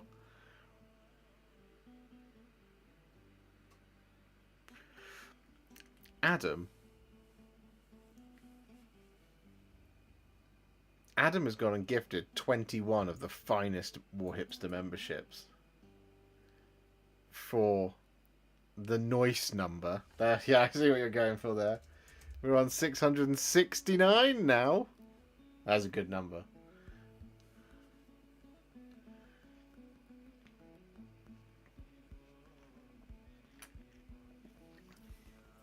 That is some good gifting right there. 669. Nice. Tight. You love to see it. Thank you so much, Adam. What is your AOS army? Well, John, I have many. We have Sylvaneth. We have Stormcast Eternals. We have Slaves to Darkness. We have... What have I said? Sylvaneth, Stormcast Eternals, Slaves to Darkness, Cities of Sigmar, Flesh Eater Courts now, Orruk Warclans, and I'm going to be working on basically getting the Maggotkin of Nurgle, the Lumineth Realm Lords, Seraphon, and some others. I'm working on trying to procure some bits so Alice can get her Spearhead ready, well, her Vanguard set ready for the Nighthaunt.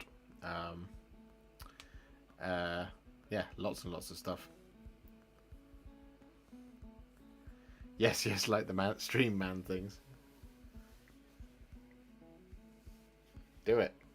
I played a game of AOS this evening. Took my Stormcast against one of the locals' Maggotkin. That sounds awesome. No Ideneth makes me sad. Ideneth, I'm at this point with Ideneth where I'm like, I need the next wave of them, if you see what I mean, for me to go, yeah. Because at the moment the range doesn't... the range is beautiful. I think there's some really cool stuff in there. But there's some things that I'm like... There's a couple of gaps here that I would really like. There's a couple of models in it that I really want to paint. But as of right now, they're not on my list of like my favourite armies in the game.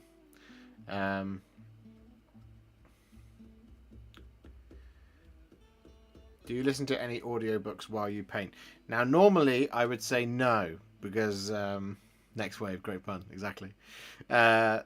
Normally I would say no, I don't listen to audiobooks while I paint. However, last couple of days I have been listening to a couple of audiobooks because I have decided that it is very much time for me to finally finish listening to The Siege of Terror.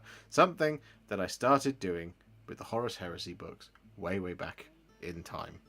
I've decided it's time that I just stop putting it off and actually start listening to them. Now, the other day I finished off Mortis. And that was not a good book. I did not enjoy Mortis. Because it just ends. The only thing cool about it is the countdown of the kilometers in the distance to the wall. That's it. The rest of it just goes, oh yeah, book's over now. Oh, good. Good. I'm glad I listened to this for 11 hours with no payoff. And today... as of about an hour before the stream, I finished Warhawk. Now, Warhawk was very good. I enjoyed Warhawk quite a lot. I thought it was good.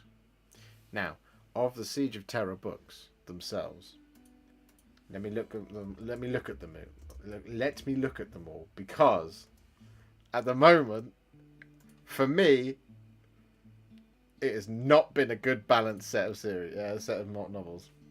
So I thought the Solar War was bad. I thought Lost and the Damned was great. I thought the First Wall was boring. I thought the Saturnine was great. I thought Mortis was terrible. And I think Warhawk was fantastic. Now, if Echoes of Eternity is good, which I'm told it is, it will break the cycle of one good, one bad.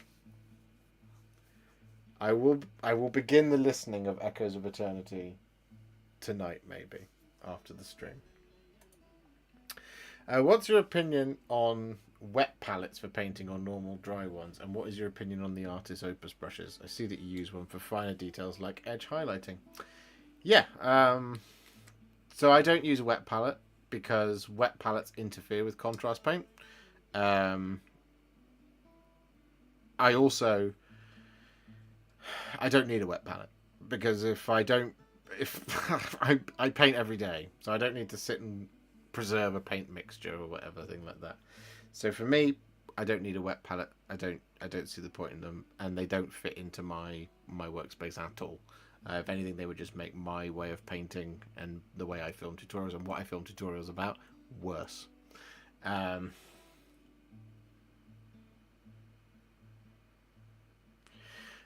Whereas for artist opus brushes, yeah, I mean, like having a really high quality brush for the line highlighting is really, I think that's important, because it's a brush that you can spend a lot of time with and get a lot of practice in, mostly. It's why the artist opus brushes are quite good, because they do survive for a long time. That being said, I use mine all day, every day. So my ones go through a little bit of punishment. So from my perspective, having cheaper brushes for the more broader kind of shading and base work is better. And then having an artist opus brush for the line highlighting is great.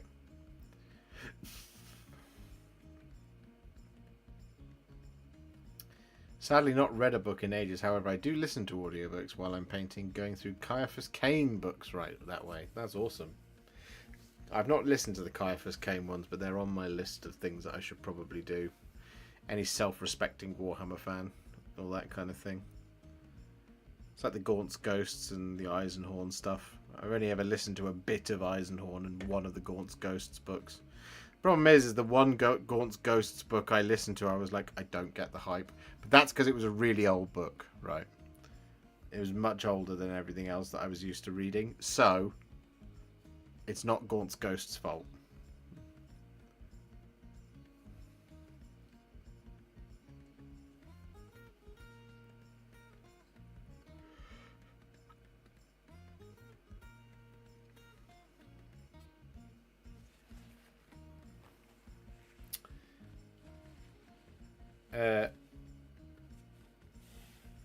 Where did you start with your painting journey? Did you have friends or family that was into the hobby? I started when I was 6, which was 27 years ago.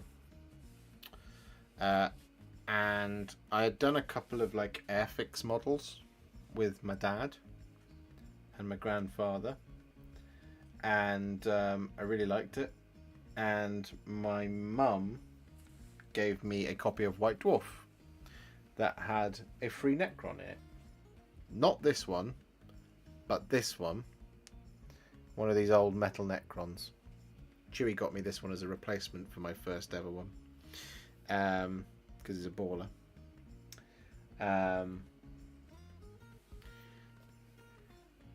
So that was where it started. I'm sure they are proud of how far you have come. They don't understand it, John.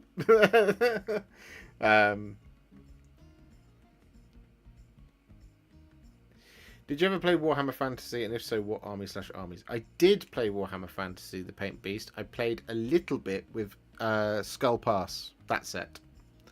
So with the dwarves and the goblins. And I did do a little bit of stuff with the Empire as well, at times. What do you reckon the Henry Cavill show / movie will be based on? Oh, I know what I want it to be based on, which is nothing. I have a sinking feeling that it will be based on something, and everyone will have a problem with it.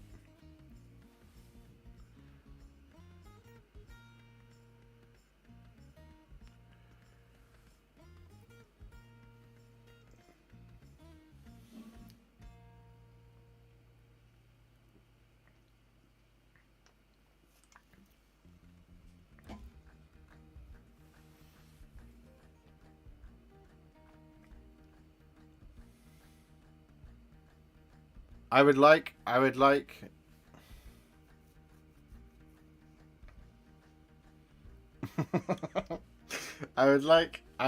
the 40k show to just be an original story.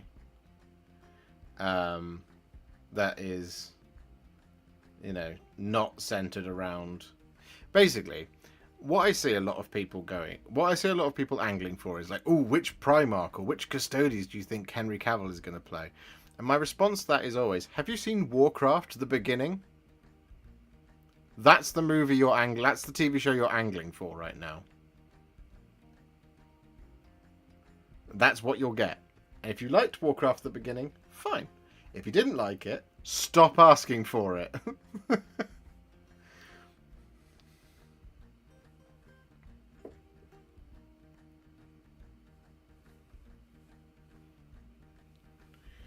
Because if you think about Warcraft at the beginning, it covers a lot of the big beats, story beats of Warcraft, of World of Warcraft, and it looks terrible. There's elements of it that look really good, and then there's elements of it where you're just like, ugh. And then there's changes here and there to make it a more cohesive story, this, that, and the other, and blah, blah, blah, and blah, blah, blah, and blah, blah, blah, and blah, blah, blah. I see a lot of people essentially making predictions about having basically Warhammer the beginning, and I'm like, don't have it. You don't want it. Trust me, that's not what you want. You don't want 10 episodes of Space Marines blowing the crap out of stuff. You don't want to see that. You think you do, but you don't want to see that. You know, if you think of like where some of the like the most compelling stories have come from, okay, Eisenhorn is one of them. But if you think of like the Warhammer crime and the Warhammer novel, Warhammer horror stories that we've had in recent times, those are really, really good. You want that. That's what you want. You need something that basically introduces the people who know nothing about Warhammer to the Warhammer universe. So when I see people saying, I want them to do the Horus Heresy on television, it's like, that doesn't introduce anyone to the Warhammer show. What it does is it pays endless fan service badly, because as good as some of those early books are, the story is entirely unbelievable. I say that knowing that we're talking about a science fiction show, right? But one of the problems that the Horus Heresy has always faced is that the Horus Heresy has got strict historical beats that they have had to hit. So at no point does any character that you know survives, are they in any danger whatsoever. And that's part of the problem with the Siege of Terror as well, is when they put characters in a certain position where they're going to die, you go, but they're not going to die. And that's one of the problems I had with Saturnine, with Abaddon. You know, it's like, don't put these characters in peril that I know that they survive. Don't try and make me go, oh, I wonder if they're going to get out, because I know that they do. Right? So one of the issues that those early Horus Heresy books have is that Horus has got to fall. So how do we get there? He has one vision where he doesn't have a statue, and now he decides to turn on his dad. It's such a pathetic reason. They retcon it in of him having much more, not retcon, but they write in more motivation as time goes by. But the actual bit where he decides to break bad is he has a vision where he doesn't see a statue of himself in the future that is given to him by someone he knows is deceiving him. That's the other part that really annoys me about it. Is like he goes, "You're not Sejanus. You're deceiving me." "Yes, I am." "Cool, I'll be deceived." Great.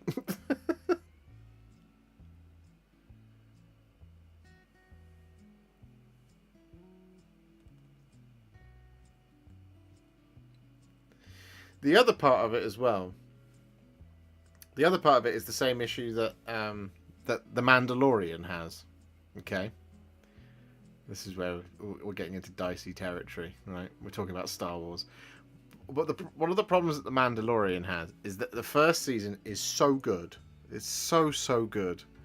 And the second season is alright. But what the second season is it's a launch pad for a lot more of the Star Wars extended universe. And then right at the end, you get that excellent scene with that returning character. Problem is, how do you go bigger than that? How do you go bigger than that character appearing at the end of Mandalorian Season 2? The answer is, you can't, or you do something really silly. Which is what the Mandalorian Season 3 was. The Mandalorian Season 3 is really silly. And the ending of it is really silly. So you go, how have we got from there? How have we got from what I think is some of the best Star Wars there's ever been in Mandalorian Season 1? I would almost go to say it's almost perfect for the setting. Not perfect television by any stretch of the imagination, but it's perfect for the setting. It's wonderful. Season 1 of The Mandalorian is excellent. Season 2 then just goes, we're done with the character development of our main character. We're now just going to launch all these other shows in this. And it's like, don't do that. And then also, at the end, there's that whole thing. So, with 40k show, if you put Space Marines in it from day one, where do you go? Also, do you know what shows really don't test very well with audiences when you preview it to people? Shows that are utterly without hope. So, if you go, hey, we're going to go for, like, even if you think of a show like The Walking Dead, what The Walking Dead did is the first couple of series, it went, hey, here's a cool cast of characters, and everyone's in danger. Game of Thrones, same thing. Everyone's in danger.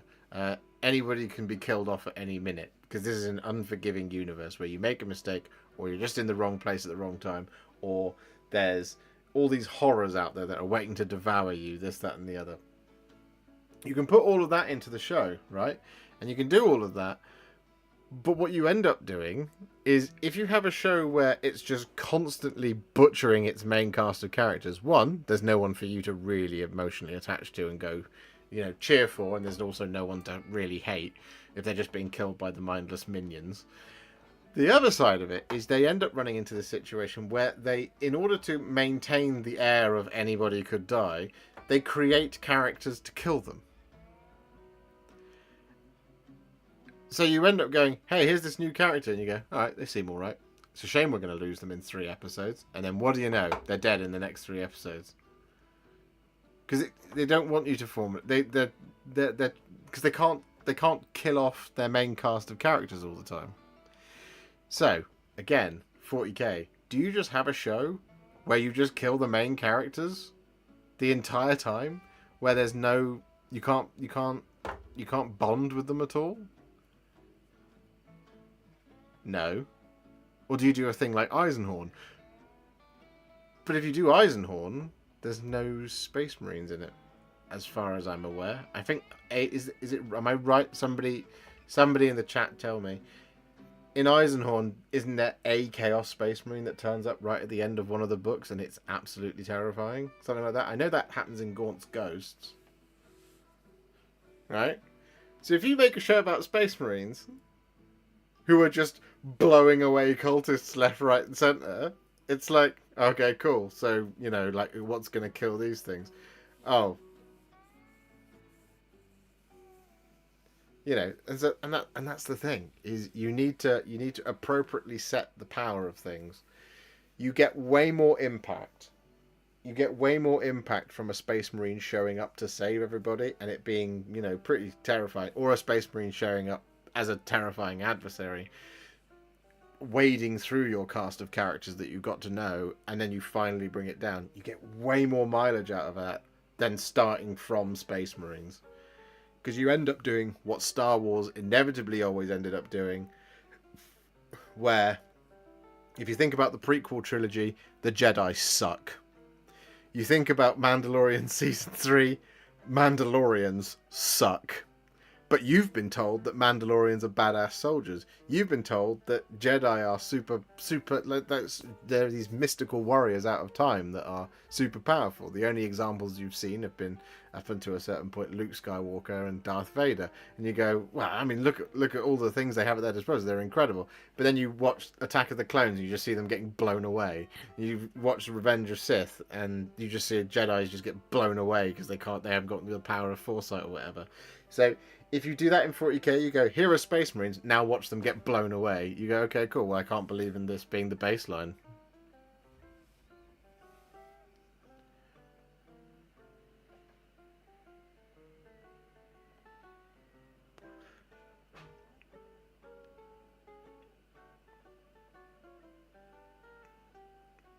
You understand narrative structure really well. Do you think you have a book in you, or even a TV script?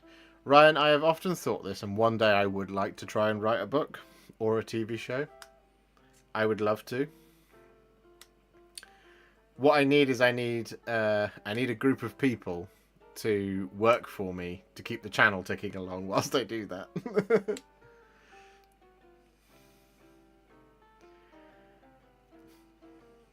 I think I could sit in the room with Cavill and the writing staff and just go, don't do that, don't do that, don't do that, don't do that, don't do that, and don't do that, and don't do that. Do that, but don't do that. I don't know if I could write the show. I think I could. I think if you gave me enough time, I could put together something that might pass. Maybe somebody saying, "Hey, that sounds cool," but other than that, I don't know. I'd have to spend a lot of time practicing. But I do. I one day I would like to try. I would like to try and write something.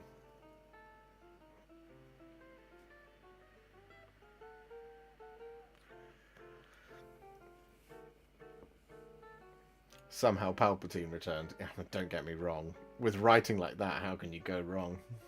It's best science fiction in the world. Somehow Palpatine returned. The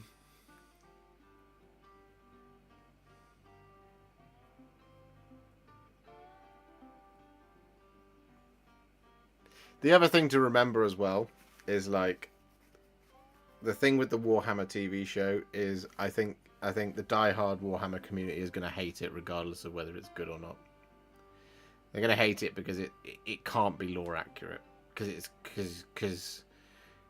if the show is about guardsmen and a guardsman survives, people will be mad. They'll be like, expected guardsman's lifetime is 6 hours, and he's clearly survived for 8, so that's not good. It's that kind of thing. So the thing to remember is that the show needs to be made, one, to appease a few of the Warhammer people who are interested, but it also needs to be a show that makes people stand up and take notice of Warhammer 40,000, which is why it needs to be a good TV show, not a good Warhammer story.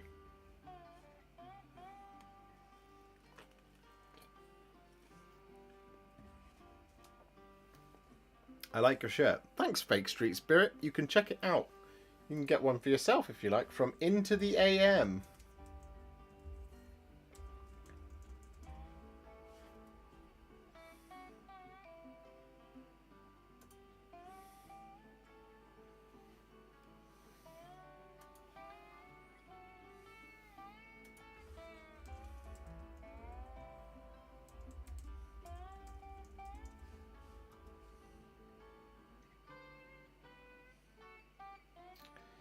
If you go to intotheam.com/Warhipster or use code Warhipster at checkout, I think you get yourself a little discount as well. It is like this: intotheam.com. Can't type /Warhipster. Should work.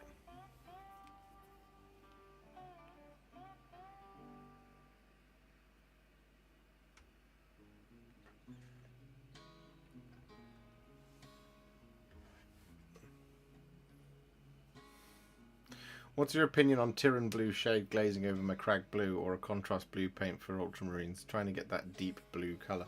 Tyran blue really works as a shade for a blue.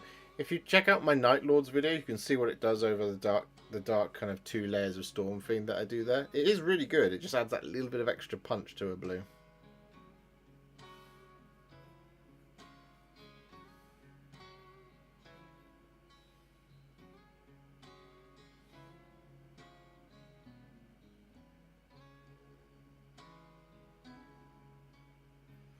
If Dan Abnett writes the Cavill thing, it might be okay. He's done some really good stuff, but some less good. Yeah, I mean, we'll see, right? You can't predict the future. The thing is, you just have to give the show your support as Warhammer fans. And if someone asks you, "Oh, I saw the Warhammer show. I thought it was really good," don't go, "Oh, actually," don't do that, because that person who you maybe tried to get into Warhammer but wasn't interested, but now is considering it because they've seen the show, that you can actively affect that person's enjoyment, and all you've done is deprive yourself of another friend in the hobby. So that is the thing. That is the thing to bear in mind about the Warhammer TV show. It could be great. it could be really bad. If it's a bad television show, I'll tell you it's a bad television show, but it won't be for nebulous reasons. It will be because it's a bad television show. And I am more than prepared to make ample statements about bad television shows. It's one of the things that I thought I would do. If, for example, again, intrusive thoughts the other day, if I broke both my hands, what do I do? I was like, I could just make video essays about telly programs. I can talk about that.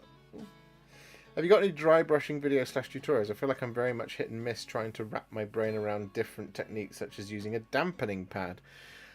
I don't have any outright dry brushing videos. If you want outright dry brushing videos, a really good channel for it is Artis Opus. They do a lot of really good dry brushing stuff. I do use dry brushing as part of things. I'm trying to think of ones where I've used it. So like things like Kragnos, I've used dry brushing in that one.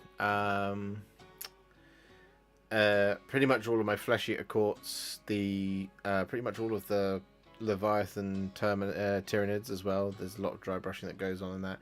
And quite often when it comes to terrain, so like things like the Idol of the Old Ones terrain, there's a lot of dry brushing in that one that gets done. But I don't have specific dry brushing videos, unfortunately.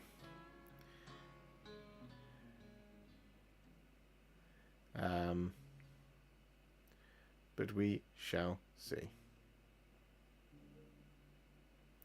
We shall see.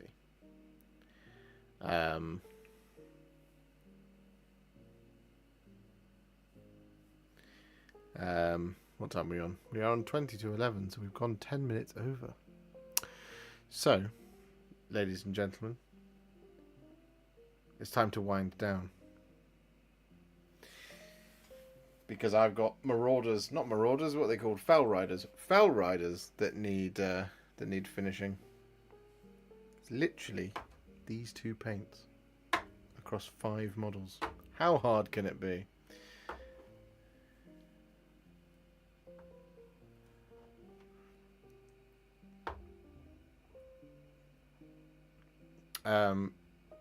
Do you ever suffer from any overuse injuries from painting as much as you do? Oh yeah. Sometimes this wrist will sound like a cement mixer. I'll do this. So if I have to do lots and lots of very careful, detailed highlighting and stuff like that in an angle that I'm not normally used to, I can sometimes get RSI in my wrist on my right hand. I quite often cut my fingers. I've done that live on YouTube on many occasions now when I'm building. I don't get problems with my back so much because I generally do lots of stretching and moving around like this kind of thing. But I occasionally do hurt my knee as well.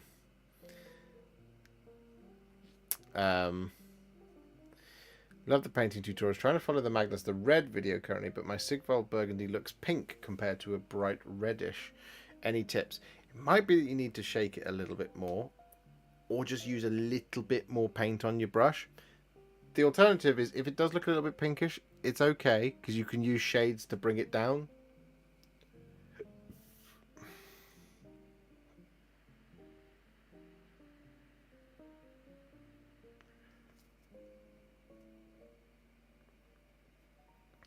More often than not, the one injury that I often give myself is by not sleeping enough, and therefore having, like, basically damaging my eyes doing that.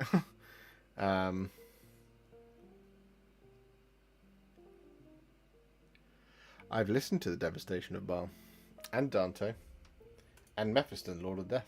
They're all very good books.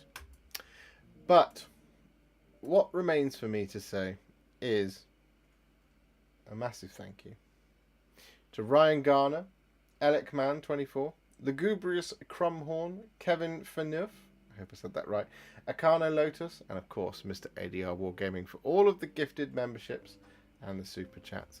You guys have been fantastic. We are going to round things off there because we are 12 minutes over our normal allotted time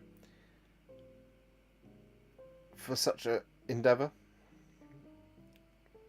So a massive, massive thank you to all of you for hanging out with me tonight. We will be back tomorrow with a painting video. It will be either the Wilder Fiend, or the Dark Oath Chieftain, or the Dark Oath Fell Riders, or the Dark Oath Marauders. Guess what? It's a lot of Dark Oath. So, we'll be back with some Dark Oath tomorrow, and then we've got videos on Saturday and beyond. Loads of videos. As we've talked about today. Tons of videos on their way. Thank you so much for hanging out with me. Here is the hand of farewell. I shall wave to you. I shall wish you all a good evening. I shall wish you all a good day if it is early in the day for you. And I shall wish you all a good night if it is later. Thank you so much for hanging out with me tonight. Good night, my sweet princes and princesses. Love you. You're the best. Bye.